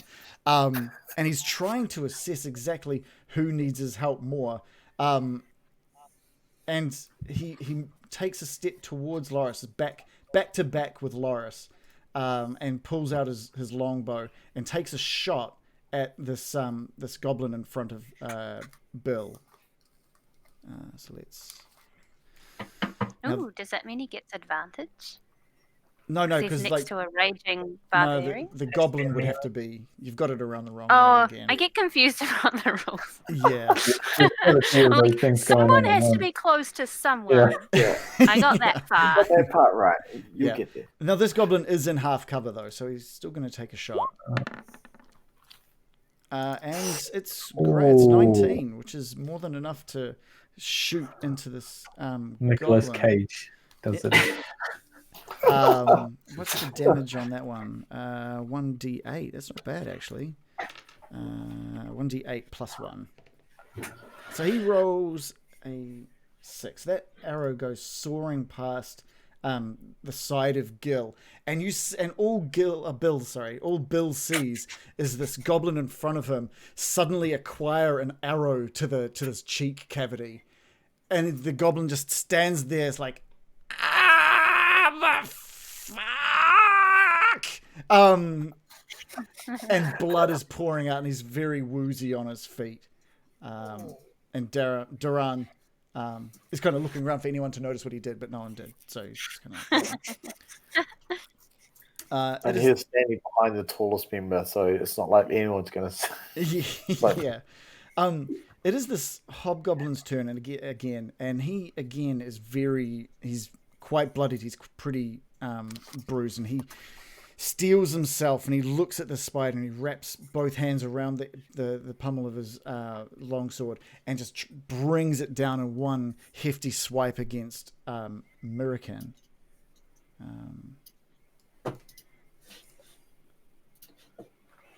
He's rolled a 17.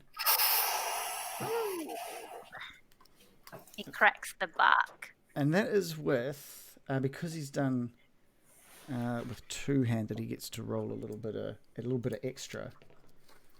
He rolls 8 damage. Oh. And now also because that goblin is within 5 feet of you, he gets to roll an extra 2d6 damage. What? That's many damage. Wow, that's a lot of numbers. So it's another 8 damage on top. Okay, so what happens there? So was it another 8 damage? Another 8 damage on top, yeah. So American, it cracks into the bark and pierces the spider's flesh, and as it does so, you see the form of the spider melting away, and she turns back into a normal elven form, shaking and bleeding. And that's a perfect time to call it a night. Perfect time. Damn it. Ooh. And we'll be back at the top of the order next week. Yeah. Woo! Oh, look, Lachesi Rue was just started hosting us just as we literally called it a night. One more round. One more round. We have to now. No, like that was a perfect ending. That was a perfect ending. No, it wasn't. I mean, in You're like regards perfect to... for me as a DM. No.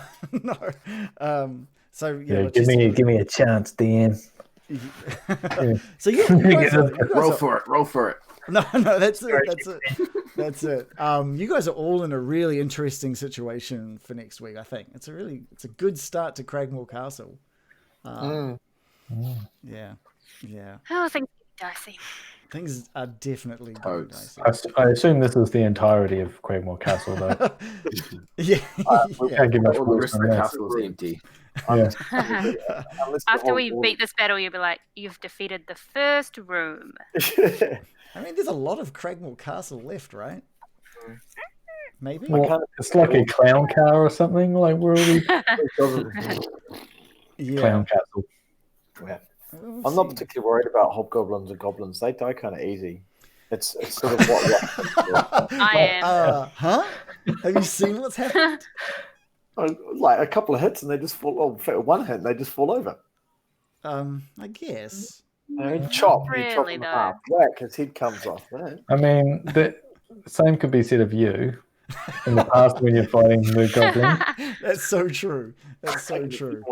Taking a few more hits, and so the thing is, now I'm feeling more invincible because I've got a lot more hit points, and I'm level 4.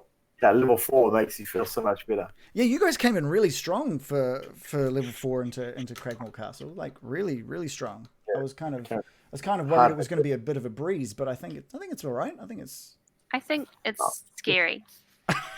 Yeah. I think the chip that we're lucky because Bill's put several lots of them to sleep, which is good. Yeah. Although you're getting kicked awake now. Yeah. So it's all well and good to have like sleep. Like you've done that a couple of times to these goblins, and the first time I don't think any of them got killed before they got woken back up. But it delays and stops them doing damage, so you can even with 4 or 5. It's a perfect tactical thing when you've got a group. Yeah. Yeah. No, I'm not sure that turning into a spider was a good tactic, but oh well. It's a cool tactic. It's cool. It looks cool. What makes it a bad tactic? Oh, well, I just realized that I can turn into higher challenge rating animals now, so maybe I should have done that. Can you turn into like a bear or something? Yeah, I can turn into a black bear now, so which probably does more damage. One of the things that I sort of agreed upon with Joe was that because she is from the forest, if she picks something that would live in a forest to turn into, then I'm just going to assume she's seen it. Like, there's no point waiting for me to introduce things for her to see. Especially when I'm likely to chase after them and want to kill them. For instance, you must have seen a pig before, right? Yeah. Well, that's maybe. She has now. Yeah. But like an owl bear? When do you get to turn into an owl bear? Yeah. No. True. I'd have to look at We that need one. to look at the Waterdeep Zoo. Yeah, let's go to Woodstick. We can find one. There's An owl bear will be. Can you turn into things like full-on monsters, or is it just normal animals? I don't even know if I can turn into an owlbear or not, because it's in this bestiary thing I've got here. It's called a monstrosity, so I don't know if that counts as something I can turn into because it's not. I think owlbear is kind of on the border of any monster. It's kind of a creature. So someone in the chat has just said it's not a beast, it's a monstrosity. So you can't. Turn into a monstrosity. I can't turn into it that. It has to be creature type beast. Yeah. Yeah. So you won't be able what to I turn should into have like done, a if I was kobold or anything smart, like that. if I had respected the power of level 4, I would have turned into a black bear probably. That would have been amazing. That would have been really good. There's What still about a time. tiger? It's not I don't know. I don't. Tiger's a forest animal. I Tiger, I tigers don't. are No, I giant can't turn animals, into a. aren't they? I can't turn into a Bamboo, tiger yet. That's kind of a forest. Yeah, they definitely in the bamboo I forest. can't They're turn not into like it yet. It's like saying Anyway. a swamp is a kind of an ocean when you think about it. No, it's like a jungle and forest would be two different things. I'd say I wouldn't think think so. American would have seen a tiger. What, do you have bamboo? And where you come from? Because that's where they live. And the little stripy. Like, We're yeah, just going to I- retcon reasons that she's Nah, seen some I can't stuff. turn I into come it yet. from Anyway. the land of. Bamboo forest where the pandas reign. yeah. Hey, now you that turn I into a might panda. allow. I might allow panda That's attacks. sloth. Radacius, I'm not sure, says direwolf is a good one, as it gives you pack tactics, but bear gets multi-attack, which is multi-attack's pretty good. Yeah. All the monsters So, get multi-attacks. So, We'll just retcon that all of the. I just killed them all as a bear. Deal? right. There you go, straight. You'd be Next like Bjorn from Bjorn from The Hobbit, right? He's like a werebear type I was guy. going to say Bjorn from ABBA. Yeah. The same guy. That would have been a weird one to turn He was in into. The Hobbit. He did a bit of ABBA. One thing I guess that the chat wasn't aware of, and I think you guys weren't 100% aware of, was if you had have ordered something using the magical list, it would have shown up with Billy. Billy is going to be your courier, so it's almost awesome. it's almost driven by the fans trying to kill you guys. But in turn, you'll get to earn what you've paid for as well. We're going to need a bit more cash, I reckon. Otherwise, we'll be like, oh. You don't. Well, had you we don't. raided the Dragon's Den, we could probably have bought all the items, but we didn't. You don't know everything about that list yet. For example, are the same items going to be on the list the next time you look at it? Oh. Is the DLC? Some microtransactions. I guess that's kind of rings true. Given you, when we're looking at the cart, we saw stuff, or you saw stuff in it, then you've kind of forgot about it. So, like, if you look at the list and it disappears, it's sort of it makes sense. Yeah. What I might do, I'm trying to think of the best way to put it. What I might do is just make a Google document or something that I can update with whatever items are on that list at the time. But I've got a scheme for when they change, so we'll see how it goes. Nice. Yeah. What do you guys think of that list? Was it like I specifically put like stuff you don't have money for on it, just a hint that there is cool stuff on that list. Yeah.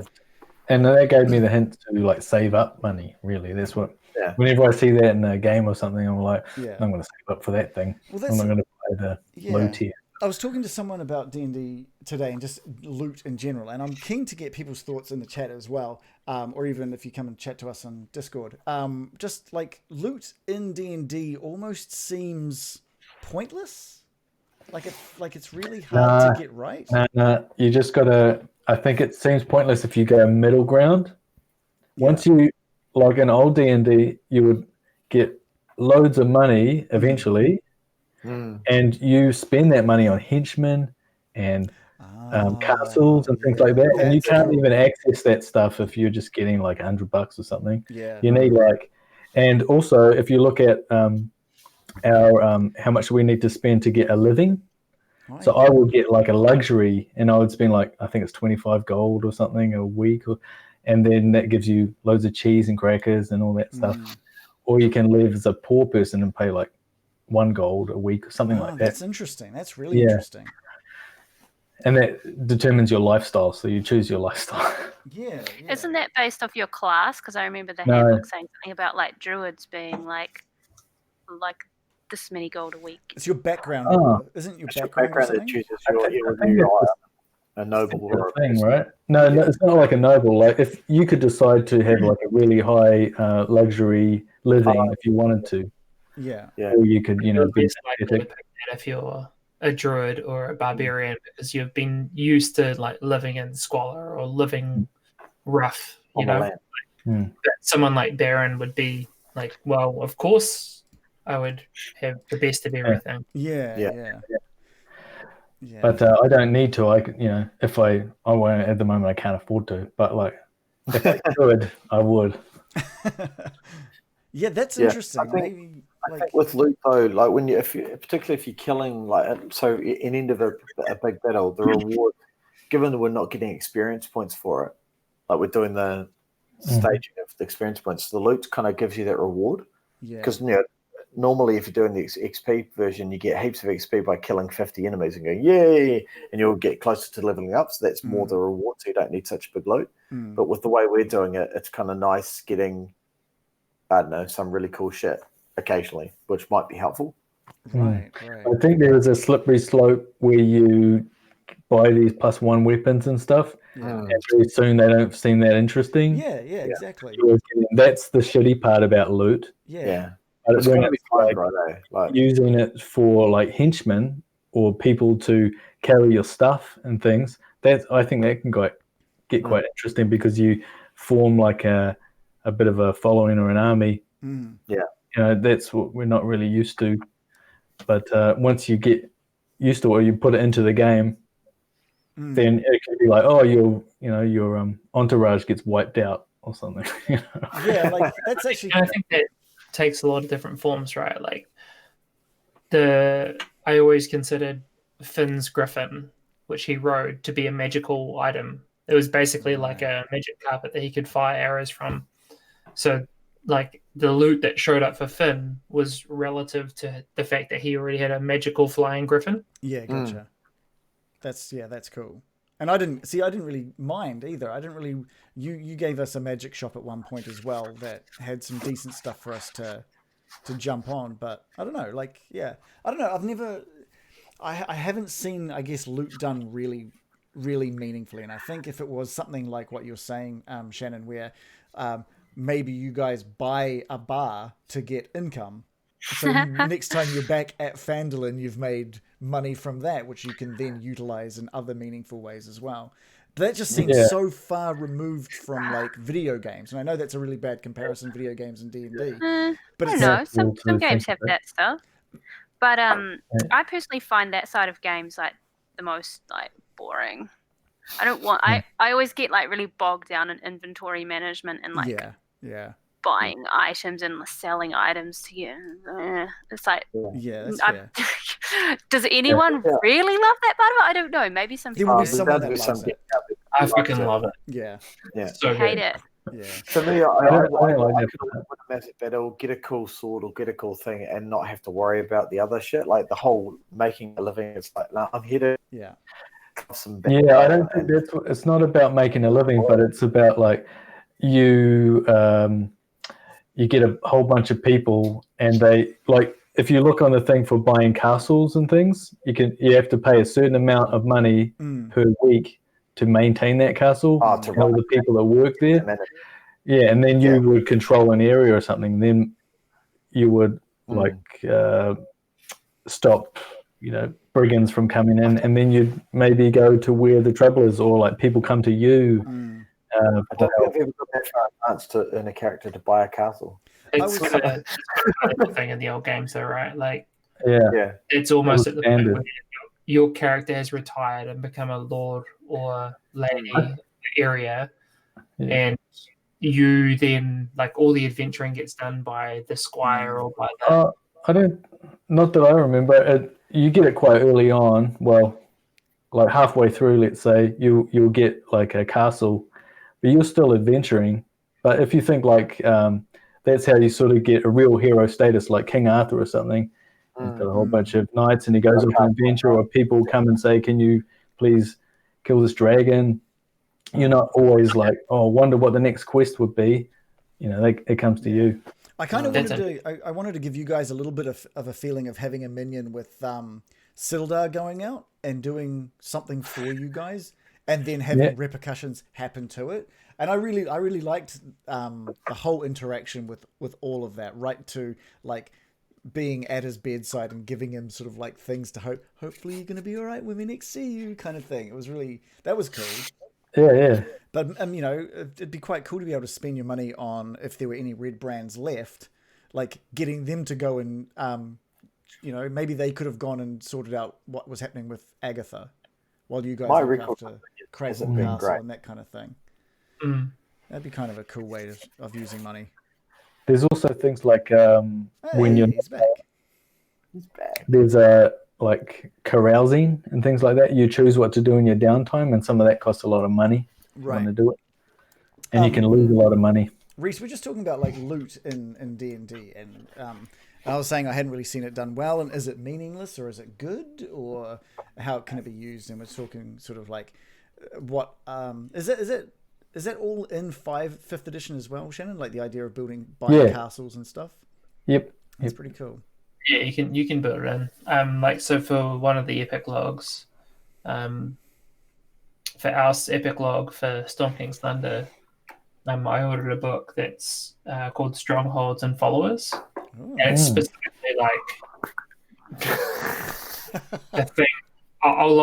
I'm getting sent the hard copy right now. It was that guy's pretty cool. Like does all the YouTube videos and it's God, what's his name? He's a pretty animated guy with the big. Yeah, he's super into it. He's like a video games writer. Is that Matt? Not Mercer. Scoville? The other Scoville? one.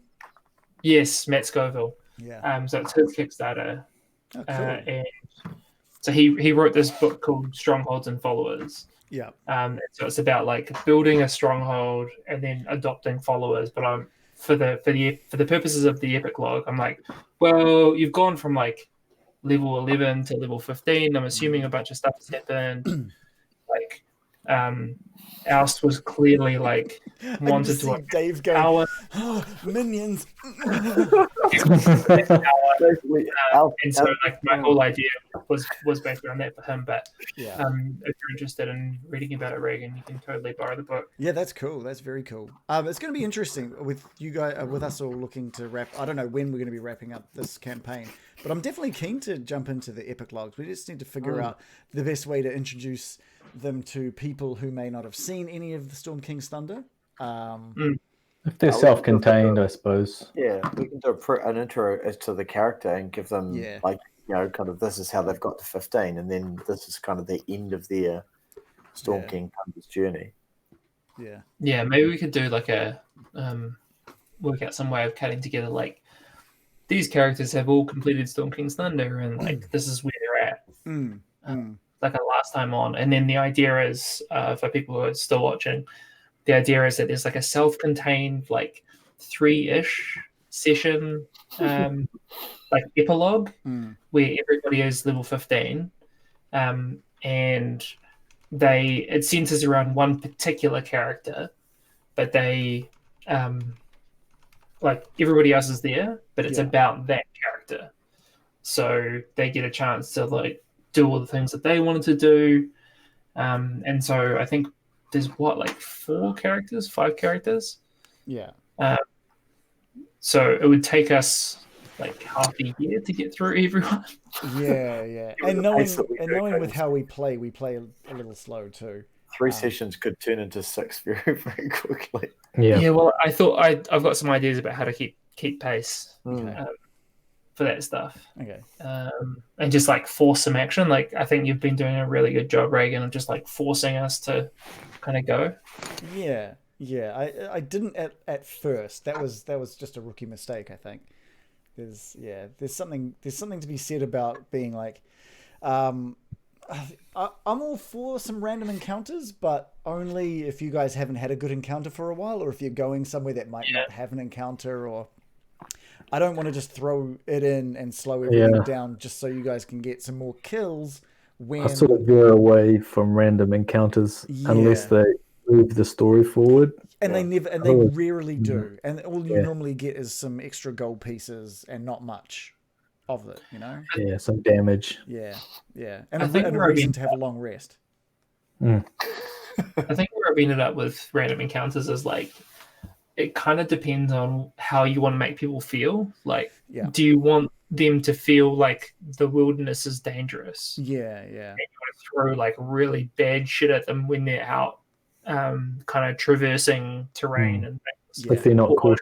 Or Like, are they so powerful that the wilderness is like nothing to them? So just don't worry about it. Like, don't make them fight like shit. I was really glad that you guys asked Radoth for a safe way to, or a shortcut to Cragmore Castle. It gave me an excuse to give you guys just travel safely, like just nice safe travel for a day.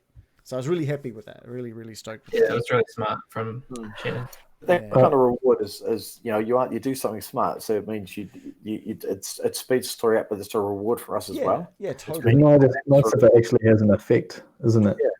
There's an effect for actually playing like that way and asking that question. If you get that reward, you go, oh, maybe I should ask that again. Yeah. Or I should think about that again. Because I probably would have rolled to see if you guys had an encounter, to be honest. Yeah. And that gave me, and I didn't want to. I just, again, like, what is, 5 more Sturges or something like. It's similar to like when you're talking about loot and magic weapons, how they quickly become sort of mundane. I think in the same way, like you should get a magic item if it helps the story and allows you to do different adventures you couldn't do before. Yeah. Like there's some cool like things you can do with traversal or whatever.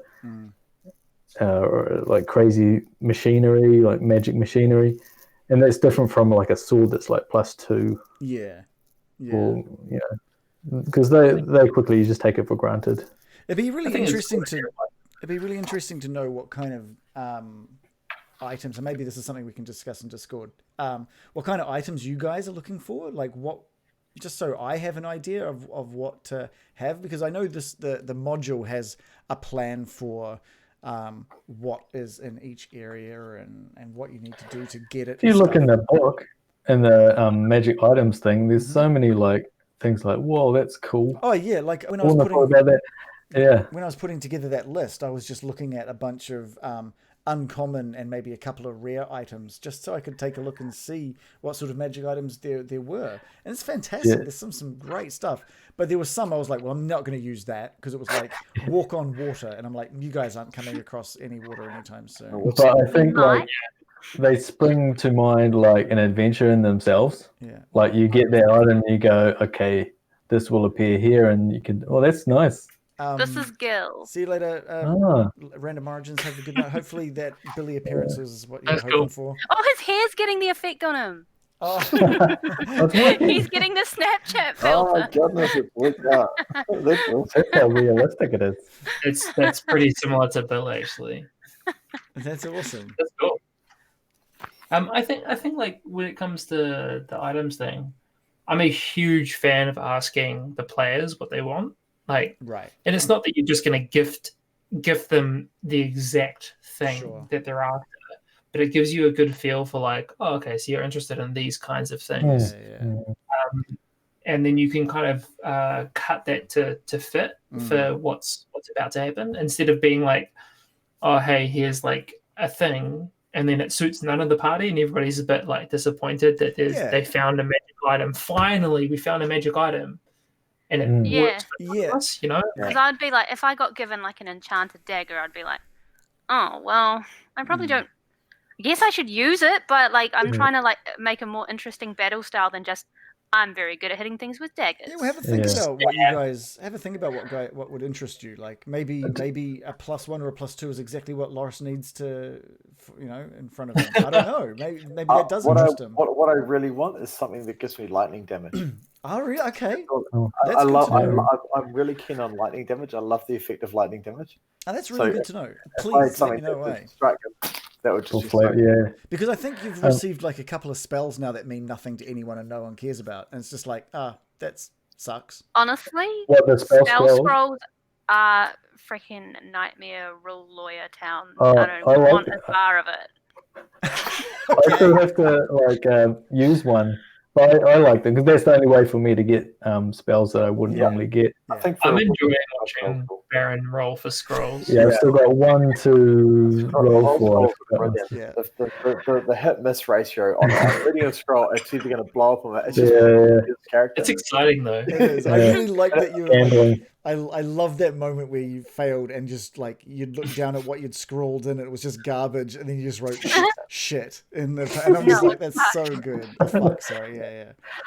with magic items, I don't know. When I was playing with John, I made magic items were very rare, but you ended up getting a magic item that was a cube, and that gave like some abilities. They could like go invisible or something, or if they knew how to use it, they could give it to stuff. But the thing is, that thing had a use at the end, and they had to use it and get rid of it. So it wasn't like forever they would have it. Yeah, they had to take it to a place and use it to stop something. But on the way there, it gave them some different abilities. That's really cool. That's awesome. I really like the sound of something like that. I found one of the items on that list that I thought was really interesting was that horn of blasting. Like the idea that you could use it and do a bunch of damage with it, but then it could also just explode and do heaps of damage to you. It's a 1 in 5 chance that it blows up in your face. Yeah. It's I like those sort of things. Emergency. Where if you can do something really, really hard, it can do some massive damage, but you've got to think about it before you use it. Oh yeah, because it could actually do some serious damage to you. Yeah, it's like an emergency gong. Yeah. So you kind of go, I'm going to reach my horn, but wait, do I use it now or do I risk killing myself? I have to use it or I'll die. Well, it's the kind of item that I would try to like plant near goblins and then just get out of there so they find it and not know what it is and use it, like that kind of thing. Oh, goblin would use it. Yeah, because if you just put it somewhere and a goblin found just a horn lying on the ground, of course you'd blow it. They'd totally blow it. It'd just be amazing. 1 in 5 chance it explodes and kills. Well, even if they don't do that 1 in 5, they're probably going to do a bunch of lightning damage to a bunch of people around them anyway. So it'd be great. I think it's heaps of fun. Brilliant. Yeah, I like that kind of not gaming the system, but trying to find the fun ways to. It's like a very Zelda kind of way of thinking about the world. Yeah. I think this might just be me as a player, but I get so bogged down by the rules that I just automatically don't like anything that adds more complicated rules to the game. So that's my thing. I'm just like, oh, good, more rules. I'm already.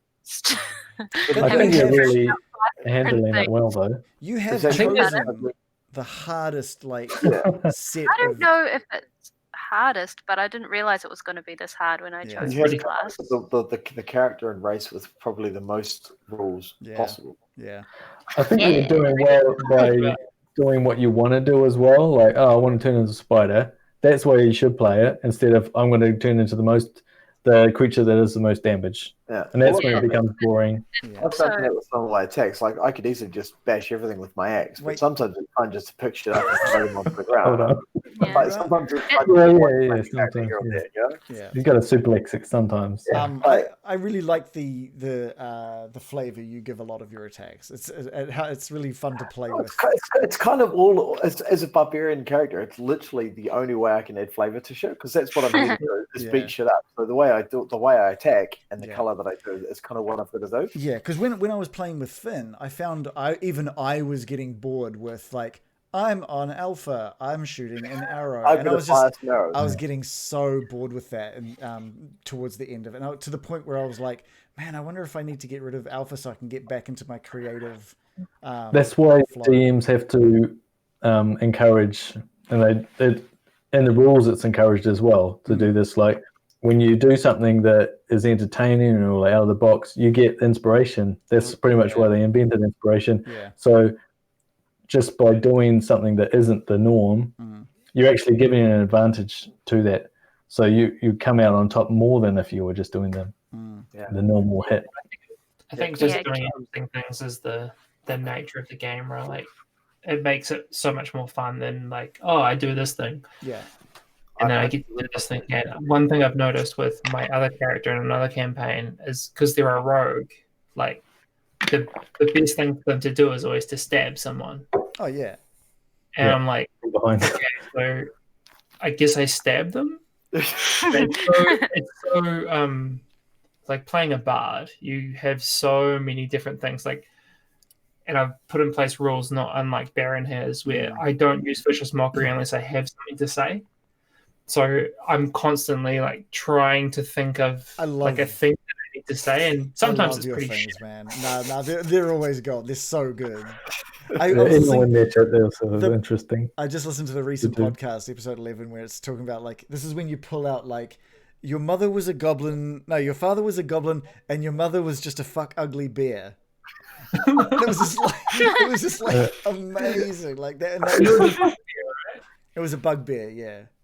Yeah. Joe Hunster says, I can't remember what statement, but he agreed with the statement. Said it makes sense for Mirakin to turn into a spider rather than a bear. Like, it makes sense considering you've got your children's feelings to consider. They say. But the point I was going to make is like it's good to be like not optimizing every single time. Yeah. Because that's just boring. But also, if you constantly choosing the suboptimal option, it ends up being less fun too because you end up feeling like really stink at battle. Like you don't want to go so suboptimal that you're like, cool, my character never does anything useful. Yeah. That's why it's good. Like if you do something silly like down trail an enemy or something that might work, or like you know you decide to push down a boulder and the DM goes, yes, this is going to have a big effect. Yeah. Then that encourages people to do stuff that isn't just using their weapons. Yeah. And in fact, they'll try it more often than not. Yeah. Makes the whole thing more interesting, not just for you, but for everyone. Yeah, and you get this random stuff happening. Like you turning the tree blight into a Christmas tree. Oh, I love that. I love that. I don't know what I was doing that time. That's my in the back of my head. I'm like, how can I bring this back? Like in 8 months' time. Oh yeah, Christmas time. Christmas tree blight just turns up. He hasn't taken the gems off. He's made it his own thing. Yeah, he's growing really big. Christmas special this year. Yeah. Oh, we might be around for the Christmas special this year. Yeah. Well, Japan. We've got true. All right, cancel the trip. Cancel the trip. Early or late Christmas special? I will. Early we Christmas might have to have an special. early. We can do an early Christmas special for sure. Okay. We won't be leaving till what, the 21st or something? Leaving on the 22nd, of December, so we can have one the Monday before. That's fine, yeah.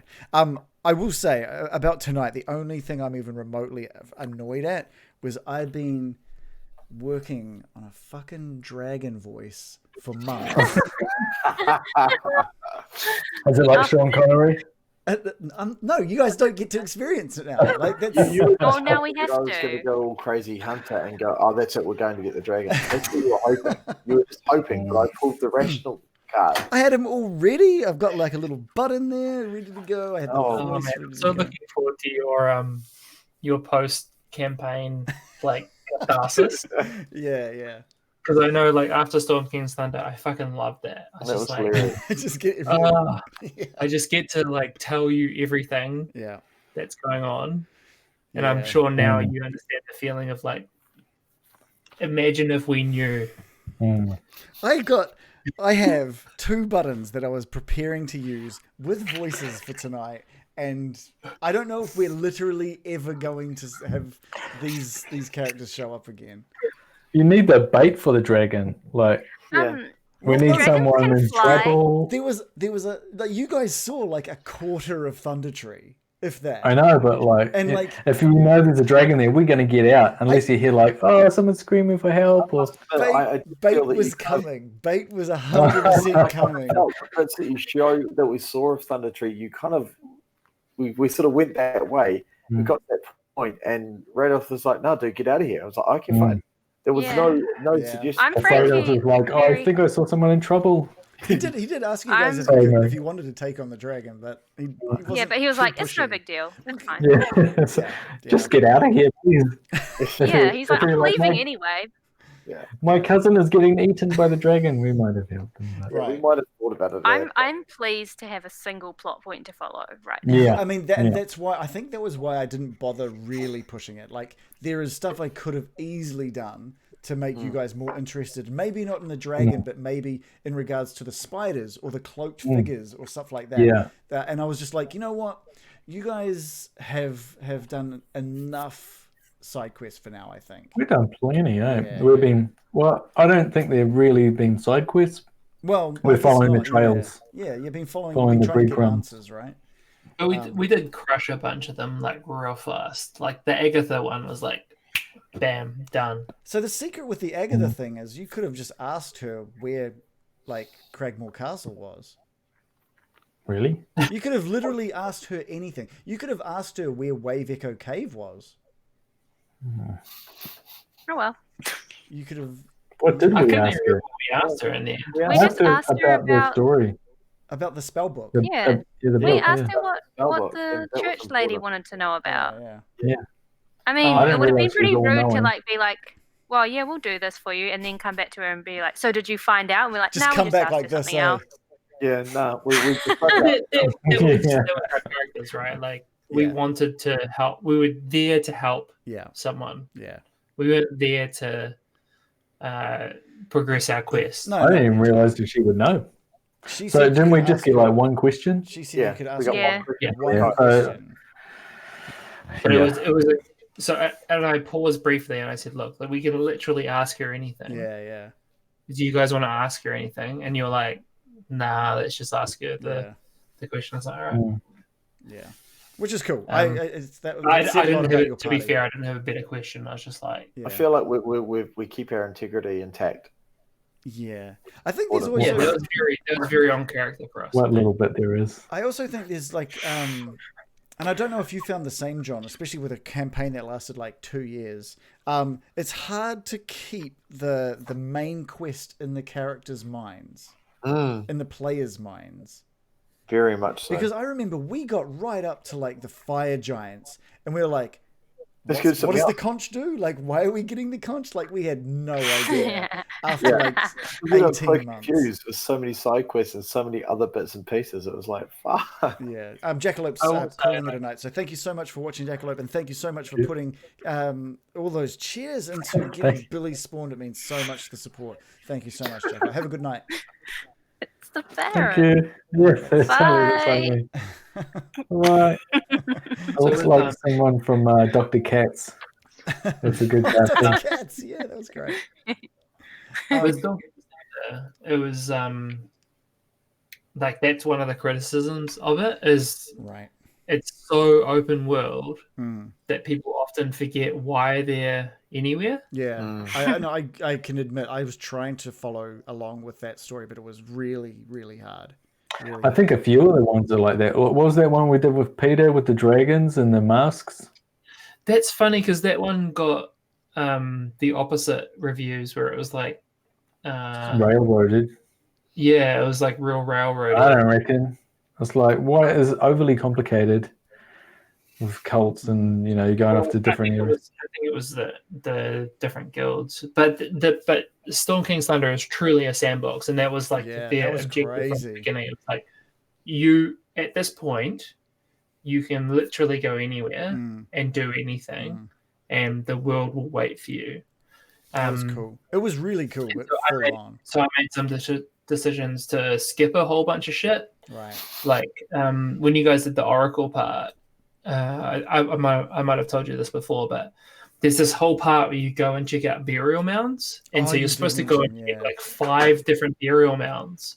And I was like, fuck all that noise. Just go to the thing that happens after that, which you guys got to choose. Do you want to go to the fire giants, the hill giants, the storm giants, the cloud giants, or the stone giants? And you chose the fire giants. Yeah. So you got. You still got choice in terms of the story. I thought there was like we got picked up by an airship and they were just heading towards the fire giants. We're like, all right, let's go. I don't remember. No, you guys tell them where you wanted to go. Right. Hunster in the chat sort of is asking, how long do we figure this campaign will continue for? Till a certain level, or planning a certain point in time in general? We're just going to go until the story wraps. Which now, by the book, it's like you're meant to end hitting level 5, but we've kind of spent a lot of side quests and a lot of time, not pissing around, but like. I guess we've done a lot of the content. We've done a lot of the content. Cheesing around. So we've kind of, just as organic as possible. I've moved them up to level 4 earlier than they normally would. I don't know if I'll be moving them on to level 5 earlier than they would, but we'll see. It really comes down to how much longer. It really comes down to how much longer there is in this thing, or if I'm going to throw. I think there's been some good spacing between levels. I haven't felt like I'm like dying for a level, but also like I do want to level up at that point. And the thing is, hitting level 5 at the end of a campaign, it's annoying. You never there's get to so use much good stuff that you get out of Yeah, level That 5. is weird. Yeah. I think, yeah, totally. I'll be able to animate corpses. Wow, okay. I think you're going to hit level 5 and then fight the big bad of that thing, Yeah. right? Like, that would be dope. So getting That a would be the taste of it best. without spending a lot of time in that level, because I think you'd start the next campaign as level 5 and spend a little time with that before going into 6. Yeah. But yeah, as organic as possible. We'll just see what happens with the story, basically. How I was talking to Joe about this and how close I think you guys might be to the ending, and I'd say you guys are probably like maybe 3/4 of the way there. Oh, maybe. So maybe. I thought it'd be even like closer. But... So we're thinking. I thought it would be less. How many? I thought it was like 60%, go? 50%. Maybe 2/3 to 3/4, somewhere around there. I think you guys are probably at right now. If it's taking you 22 episodes to get to where we are. I feel like we pissed around more in the earlier episodes for a variety of different reasons. Yeah. And I'm trying to push you guys on more now as well. I think we're probably speeding along a little bit more these days. We're probably more used to it, and we probably will sense that we are pissing around. yeah. I think we did a little bit of that at the start of this, just with like Radoff, but that's why I was kind of like, all right, now you hear a dragon. Like I was just trying to like let's get going. It's nice to have a bit of it. Yes, yeah, totally. There was just way too much in the early episodes. Yeah. Oh my god, that's why it's been nice re-editing some of these episodes. yeah. But I think we could probably. I know. Huh? You had a good point about what you'd do differently about session 0 next time. That would help sort of things move along a bit better as well. Yeah, well, that's if we're bringing in new. I suppose it's not so much if we're bringing in new characters. Would you do another session 0 if you've got the same characters moving just into another story? Probably not, right? I don't know. Probably it depends. It feels like a break in between because you'd probably want to refresh on what was your insight? Well, my insight was that like I feel I gave you guys probably a little too much freedom in backstories. Not that that's a bad thing, but for my first time being a DM, I think I said in my head I was like, no matter what they want to be, no matter what they want to do, if it's in the player's handbook, I'll let them just have it. And in the same, like you're all just like individuals that met somehow at a city. I think I would change it to be like, all right, every character has to somehow know one of the other characters, even if it's just one, like two characters, siblings, or two people went to the same wizard school, or something, some bond. So that's how I prefer it now. Like when I've been doing these small ones on the side, I'm doing things like, hey, you're flatmates. And you've known each other for 10 years. And that sets you off like, hey, I'm used to you. That's what you're like all the time.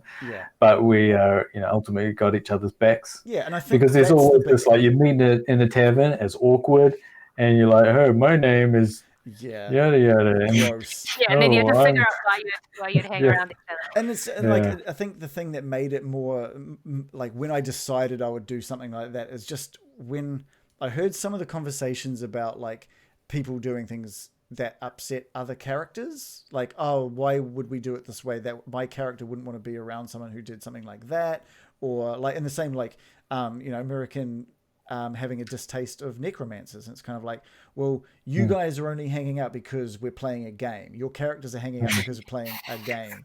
Not because they've known each other somehow. Like maybe she hates necromancers, but because you guys, ate burgers at a place one time and started up a conversation and got to know each other. Something like that. I don't know.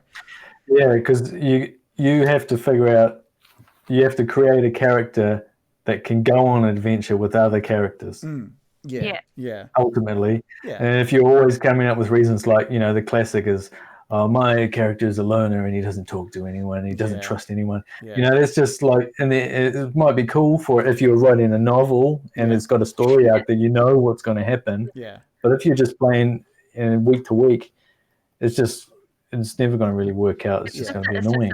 story stopper and an indulgence. I like unless session 0 you were like, my character's going to be like that, but I want the arc for them to be like for other. And it's going to move on quite quickly. I liked that, don't make it like a whole dragged out thing. I liked that Loris and Bill met the way they met. I thought that was great. I thought that was really good. That was really cool. Oh, you're just doing these. Oh my god! Picked it up. That's perfect. You're just doing that while you got him. It's amazing. That's so How cool. do I turn it off? But yeah, I really like that. I really like the fact that there was a relationship there. I think there's a bit of a balance to be struck with. That's so cool. With that whole thing, like I would much prefer a DM that says like, do whatever you want, compared to one who's like, here is your character and here is how. Oh yeah, that's the the world. Extreme, right? Yeah, they give you a character. There's the two ends of the spectrum, right? Like, I would rather I'd rather the one end of the well. spectrum being, here is your character and here's how they will interact with the world as being 0, and here is like, do everything, do whatever you want. For me, my personal comfort level would be somewhere between like 60 and 75. Yeah. Like I would want to be towards that end of the spectrum, but not not fully like do everything. Yeah. Like I want to have some constraints. Yeah. I think next time it would be literally create whoever you want, and come to episode 0 with that character in mind. And now we need to realistically find a bond between these characters. So you're not. I wouldn't want to change your character. You like. It would have sucked. Like with not so much with Finn, because Finn was my first ever character. So I was kind of open to having done him wrong, because I'm like, I don't know how to play this game, so I'm open to not really having much of a backstory. It will build it. You gave me a backstory from Storm King's Thunder that really went with what the sort of vague backstory I had. But the second character, the next one I'm going to be going live with, I really like that I've had the freedom, and I don't know if there are going to be restraints put on it at any point before we start playing, because I know that they're going to have to try and find a way for this character to enter this world. It'll be interesting. I think there's nothing wrong with a bit of restraints if it helps it fit in. Sure. Like if there's a lore in the world. My character a bit, if it was just like tweaking it to be like, this should make sense. It makes sense if the DM is using a world that has like politics or a lore to it that says, look, no dragons allowed because dragons are such and such. Like I get that. No dragons going on. If it could just be like, well, listen, 4 other people in the party have this belief, and if I love murdering orphans, that you have to change that. Yeah, because it's just going to be. I think you should be able to go on an adventure. The game should not just be about characters butting up against each other constantly. A little bit of friction is okay, but like if that becomes the main focus and you're not able to go off and destroy a dungeon or something, that's right. Yeah, that's right. Then you're not really playing D&D. Yeah. Can I ask this question then? Like for everybody else in the group, so 0 is, like I will tell you, me as the DM, I will tell you how you play your character, and 100 is you have infinite possibility and whatever. Like whatever you think is the right thing, like I will go with. Yeah. What's your number? Like what's your range? Because for me it's like kind of 60 to 75. But I'm interested in what everybody else's ranges might look like. Like where would you want to be on that scale? As far as how you'd like to be DM'd, how you'd like to interact with the world. I'm really flexible. I could go anywhere from like 20 to 90. If who I was playing with, like if we were just going to be doing a one shot and then we're like, and the DM's just like, hey, look, I've just homebrewed this all together and here are 5 characters. Here's your one. Oh, okay. Yeah. So I'll be like, so assume it's a ongoing campaign. Sorry. Yeah. Because I think with a one shot, like. Yeah, okay. For an ongoing campaign. Like a shorter campaign, like if you were going, okay, I've got a campaign that would last 10 sessions, I'd be quite happy to so campaign lasting somewhere between 6 months and a year. Yeah. Like you're committing to something. I mind being given a character in that situation as long as I had some freedom to develop it. But I quite like playing with. So that's probably like creation. a 20 or a 30 then on that scale, I guess. Yeah. Where you've got some flexibility. It depends what you mean by them controlling your character. Be like, are they this is your character, they hate this, they like or this. are they like saying, oh no, your character won't do that if you try to do something, and they're like, no, that's so like the very controlling end is like literally super controlling, like, oh, why would your character do that? Because they act like this. Like you've literally been handed a character. You haven't decided your class, your race, your whatever. I'd put at least 30% control. And then 100 is like you've decided everything. Yeah. I don't want 100. I want restrictions, because that means the DM is actively trying to balance the story and the other characters in the party with my character, and if that means I can't do something that makes the game more balanced and more like fun, then that's good. What would you classify these characters as on that scale? In terms of freedom, give us pretty high freedom. I think I'm firmly in my happy place. Okay, cool. That's like, good. I'm definitely somewhere between 60 and 75. Okay. I think and to be fair, the 60 end for me is really about what the other players are willing to accept. It's not really about like what the DM is willing to accept. Right. It's like the players are telling me the boundaries. I think if the given us 100, but the players are self-regulating enough that we're not doing stuff that. Yeah, well, I think the DM's job is probably to control the world. And then the player's job is to create characters that fit within that world that aren't completely bonkers. Yeah. So I think it's fine if the DM's creating a world that is really restrictive, like there's no dragonborn or whatever, it's just maybe humans, a few elves or something like that, and they let you know beforehand. That still gives you 100% freedom within that, I think, for you to go, okay, am I going to create a character within that world? Because like we live in the normal world and there's a billion people and they're all completely different. So there's a lot of freedom within that. And you go into the fantasy world, as long as you sort of tell them what sort of parameters are, or like if you are this sort of character, then when you go into town, you're going to get freaked out. You know, you're happy with that all the time. Is it going to get monotonous and boring if like everyone runs away from you if you look like a demon? Yeah, that would be the worst if the DM didn't tell you that. You're like, I'm going to play at Exotic Race. And then the DM, like, once you start, it's just like, oh, by the way, everyone hates you and you can't do anything.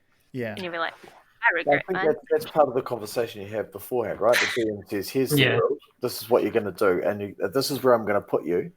And then you go off and go, okay, what am I likely to be in that world? And you know, you have a conversation. If you don't know, if you've got no idea, you sort of have a chat about, well, okay, I want to be this. Like when I said to Regan, I want to be a Goliath. He's like, what?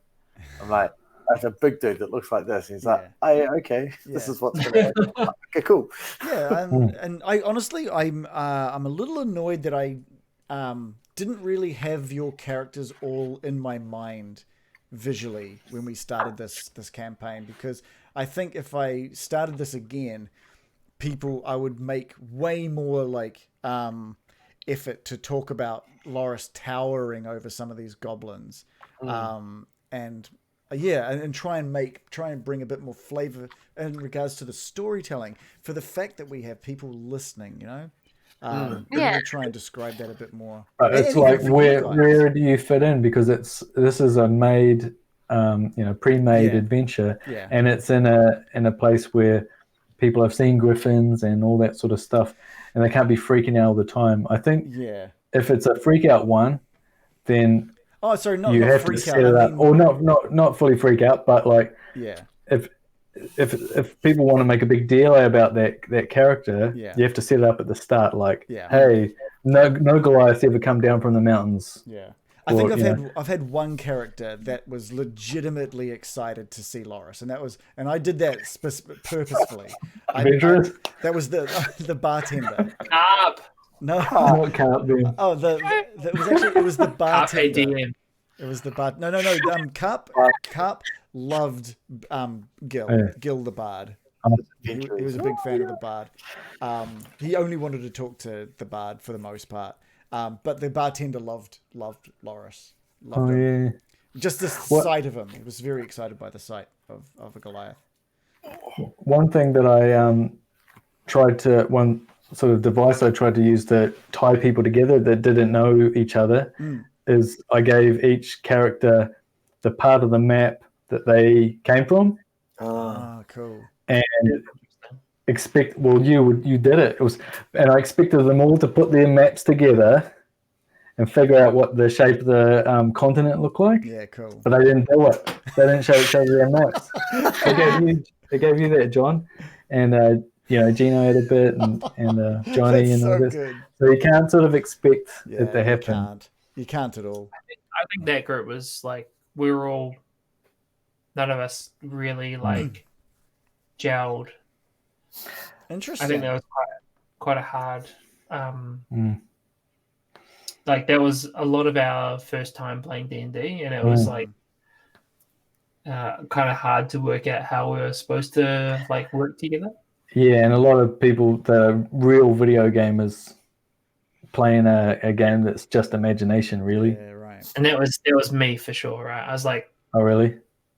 Yeah, I even down to the magic items, I was like working with you at the start, like, hey, I'd like for this to be my character's arc. Like, eventually they get this axe that was like stolen from their father, that was their uncle. Their uncle stole it from, like, he stole it from my father, and you built that into the story. And I think it's a story thing. I think that's good, rather than a video game. Necessarily, but that was like a combination of here's how I want my character to be expressed through magical items and all that sort of stuff. And this is the character arc that I want. But you were cool to be able to accept that. But also that was a very I now think quite immature way of looking at D&D and being like, oh, it's about getting magical items and leveling up and and a lot of min-maxing. You like think, oh, when I level up, I'm going to be able to do this, and you're thinking 5-10 levels ahead or something. That's just disappoint yourself when you die. That's really interesting because I've literally only played one character, and I never looked ahead, and it was never about anything other than the storytelling for me. But I mean, I think that's why I'm really enjoying the DMing side, where I don't have any leveling, I don't have any items I need to worry about. It's all about just pushing story. I think that's why. Yeah, story arcs and things. Yeah. When you mentioned before about like what would you think when someone died? Yeah. Like that. I remembered someone that died. It was an NPC, but it was actually basically a character. Yeah. And his name was Frigg. Okay. Frigg, right? And he helped so much. He was basically in the first episode, like he was within the first 3 at least. Wow. And they only joined because you guys rolled a natural 20 to persuade him. And it turned out like because he was from John's village, and from then on he like joined up and he was doing heaps of stuff. He's like chopping people's heads off, and then they went through like a year and a half or something with Frigg. Shit. And then he rolled like a 1. And then I think he rolled another 1. And then he rolled basically a 1%. Oh, man. He rolled a 1. Yeah. A 1 and then a 2%. Okay, 2%. So he hit someone and his new black sword or something that he got a little while ago broke and bounced off and cut his own head off. He was dead. Yeah, and that was quite heartbreaking, right? I even draw a picture of you burying him, and wow. Yeah, so we had quite a good like I don't know, commemoration session for this fictional character, which seems weird to say, but also it's even weirder when nobody is playing that character. Yeah. Like, that character was a combination of like Shannon and Mai's imagination. Right. It wasn't even a barbarian. It wasn't a PC. A fighter. Yeah. But it became fun for me to play because I would do as much with him as I could. Yeah. And like, cool. But he wouldn't really care if he died so much. He would like a normal player would. Yeah. He would try and like suplex people or like just fuck people. I'd be going to and he was like, if I die, I'll go out fighting. That's one of the things I'm finding really hard with Duran, which is how to make him a character. Do as much as you can with him, I reckon. I know, but I don't want him to be awesome. Like, I don't want him to be beating battles for you guys. I want you guys. No, he won't. He won't be able to. That's why I've had him like. Just make him real weak. Well, I've had it. Let him die. He's a clumsy bloody elf. Yeah, weak is fine, but holding back. Yeah. You go, oh, what are you doing? What are you join in? I think, just go hard. And if he dies, he dies. I'm very concerned about him dying. Yeah. I like him. If he dies heroically, he might actually earn some respect. Probably not from Lawrence. I like Duran. I like Duran. I kind of wish you had Radoff on your team instead, though. But that's all right. I'm a fan of. Yeah, Radoff is cool. I'm a fan of Radoff. But I realized earlier in the week who Radoff reminds me of. Yeah. He's fucking Radagast from Lord of the Rings. Oh. The brown wizard. The brown, the tree folk wizard. Oh, right, yeah. He's like an amber wizard. I really like Radoff. He's fun. People attach themselves to NPCs that you would never expect. Like you gave a throwaway characters like he's going to be in here, say a couple of sentences, and then fucking that's the one they attach themselves to, and then they'll be there forever. Yeah, well, the chat went crazy over Dan, who played like Sig in the festival. Bring back Dan. Yeah. No, the funniest two for me was Bruni. Oh, Bruni. He was amazing. He was so cool. So Bruni, who you guys made the hero of the Kelvin's Cairn. That was amazing. That was awesome. That was such a good role. That was one of my favorite parts of the entire thing. His whole village was improv. and you guys were like, no, he's legit. Like he's the fucking man. I don't know because you what little he could. Because you introduced him as this. He became this kind of central character, and then I was so heartbroken when I brought him back, and he was in Duke Zolto's mall as the dwarf in the mall, which is not in the book, by the way. Yeah. Okay. Cool. There is someone in the mall, but I subbed them out. Yeah. And then you guys just didn't give a shit about him. And I was like, oh, man. And he died. And he died, and we didn't care that he died. What was interesting about that is you introduced him as this drunken loner loser, and we were just like, fantastic. We need this guy is amazing. And we built him up to be this hero. And then we built him up to be a hero, but he came back trapped and captured. And I think he lost that hero status with us. We gave him the hero status. He was never a hero. You made him. He comparable to real life. Been even stepped forward as his champion. Yeah, you give him one opportunity because he was incapable of being his own champion. Wow! And managed to convince the leader of the Kelvin's Cairn that this lowling was loser actually the hero of promise, and could his minions, who you were one of, could compete with the leaders of the Kelvin's Cairn. It was a fucking fantastic story.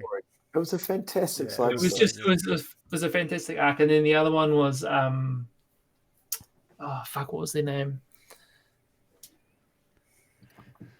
I've lost it now. Whereabouts was it?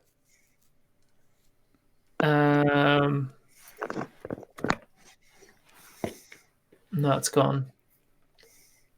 Do you remember what they did? I did. Okay. And now wow. Where am I? Are you in a dream right now? A dream state with a wagon and. There's one of my friends. They died heroically. I will remember it, and then I'll post it in the Discord later. And you'll be like, fuck yeah! Speaking of which, wait. Zookeepers.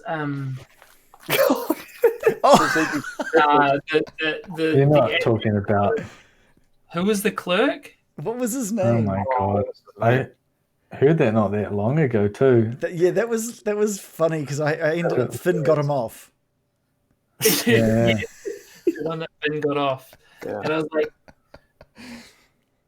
and all of that was improv. Oh, of course. I was not in the book. The zoo wasn't in the book. Right. Ticket counter in the zoo. Imagine if the books were that complicated. You had to read that shit. Oh, that's brilliant. Yeah, that was amazing. He was an employee of Mr. Stevens. That's right. That's right. Stevens was based on Jeff Vader, the Death Star canteen bit that Eddie Izzard does. Oh yeah. And like it had no connection, but I was like, who would a boss be in like a really innocuous, very mundane situation? Yeah. Oh, Mr. Stevens from catering. So some self-important middle management. But he was he was I so just needed good. I just needed a random name, and that's what popped into my It head. was so good because Loris is My like, last name. Loris is like, give me the key, and you're like, oh, all right then. Wait a minute, who the fuck are you? And it was so good. It was so good.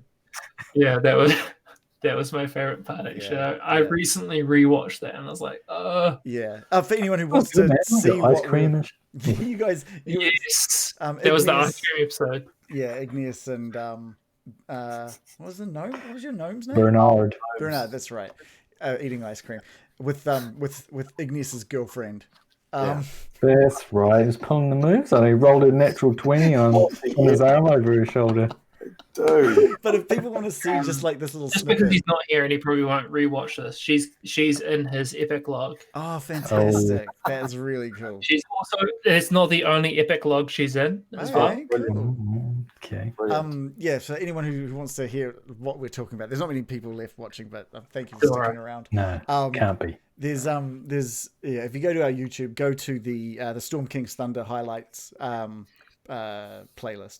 And there's the zoo escapade in there. So it's a little snippet. It's all been cut together nicely. But it's fun. It's funny. I don't know. It's funny for us. I don't know if it's funny for everyone. I think it's more for us than it is for anybody else. It might be. But I think all of this is more funny for us. Sessions were fantastic. They were honestly, those 3 or 4 zoo sessions were absolutely brilliant. They were so good. I had the most fun playing them. It's so good. It was so fucking stupid, and it was amazing. Yeah. Because you set it up, I want to go to the zoo, and I was like, I'm not going to go to the zoo unless it's fucking dumb. So I'm going to go get ice cream. I'm going to take the piss. Who gives a shit about your owlbear? Yeah. And then when we got to the owlbear, I was like, okay, I'm going to make it a little baby. And then we'll give you the baby owlbear, and then we'll see what happens. I don't know, because like gnomes are supposed to be tricksters. Yeah, right? They're supposed to be playing tricks on people all the time. So I was like, I didn't expect it to fucking destroy other NPC in one hit. As a baby, and it grew into a bear as your spell wore off. Poor Colin. He got the short end of the stick. He just got slashed. He got slashed in one swipe and just cut in half. I worked so hard to get you, Colin, and your fucking you wanted the owlbear. The reason why Colin got eviscerated was Colin had like 6 hit points, and the owlbear dealt like 24 damage. And I was like, "Wow, I guess he's torn asunder. Every claw just reaches through and creates." He was ribboned. It's a ribbon. Yeah. Oh, I thought it would be pretty funny. It's like, I got an owlbear, but it's a baby. I just wanted to see like if you would like roll with it and go, okay, maybe I can raise it. I can raise it to be an adult. But then it became an adult, and you're like, I'm out. Okay, I'm out. Just ran away. A baby, and I had the chance to control it, and I had a chance for it to actually make it a pet. I would have rolled with that and loved it. But you did the same thing with Colin at the zoo. It's like, fuck, I'm out. You ran with Wolf the moment it changed, leaving all of us to deal with it. I've got no chance of controlling that thing. It's pissed off already. I'm out of here, man. So very shortly after that, I turned into like a floaty balloon. Oh, that's right. Yeah, and I could just have it on a string, but you were gone by that point. And then Sig killed it. Yeah, Igneous just attacked it. Yeah. John, I really hope, this is just a suggestion, I hope there's an owlbear in Loris's story. No. We need a return of the owlbear. On a chain I just like that we were just going to let it roam free in the village. We were just like, let's just leave this thing to cause carnage in this town.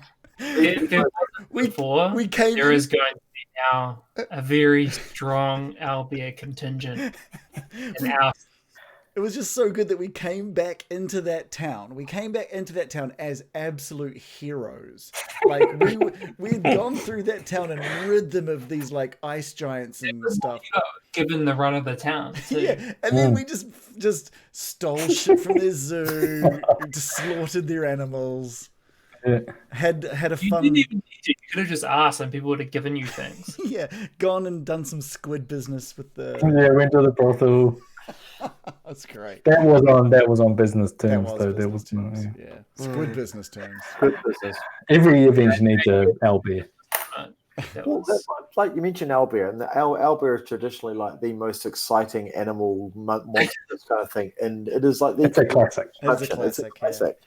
So you get told there's an owlbear in the zoo, it's like, I've got to see this. Yeah. I did also love your reaction to the thunder lizard, which was like tiny.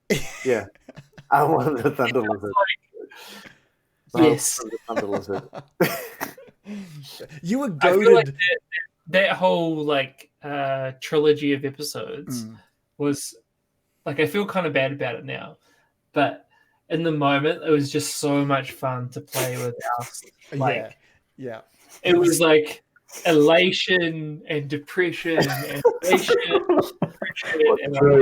It's because I got super excited about the whole idea of having this owlbear, and within the first sort of the first couple of minutes that you mentioned it, I was like, and then I literally ice cream, and you're like, yeah, don't you hate these people? And he's like, no, give me ice cream. Give me ice cream. Yeah, that's right. That's right. I did an enormous ice cream. I was seriously fucked off for the collar. I was literally just going to destroy him.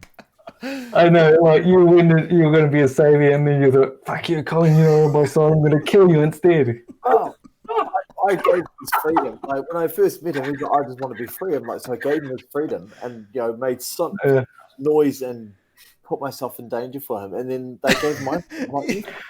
My point was that he lives in a zoo now and gets fed. Kobolds normally live in a shit-filled cave.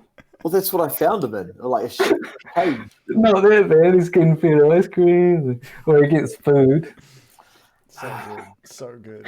Didn't you like kick in the door or something and smash it? No, he used this massive lightning bolt attack. Yeah, I lightning bolted the door because I couldn't get it open, so I literally blew the thing apart.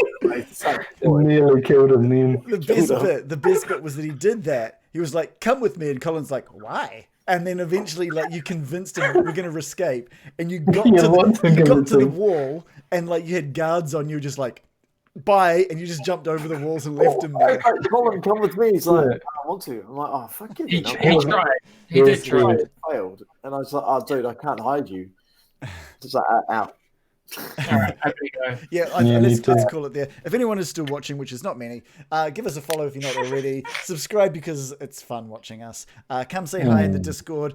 Check out our videos on YouTube for what we're talking about or any of our previous episodes. And episode 12 of the podcast should be available in about 35 minutes. Come say hi on Twitter, Discord, everywhere. Buy one of our shirts if you want because they're really cool. Have a good night. We'll see you next Monday, same time. Thanks for watching, everyone. Bye-bye. Bye. Bye-bye.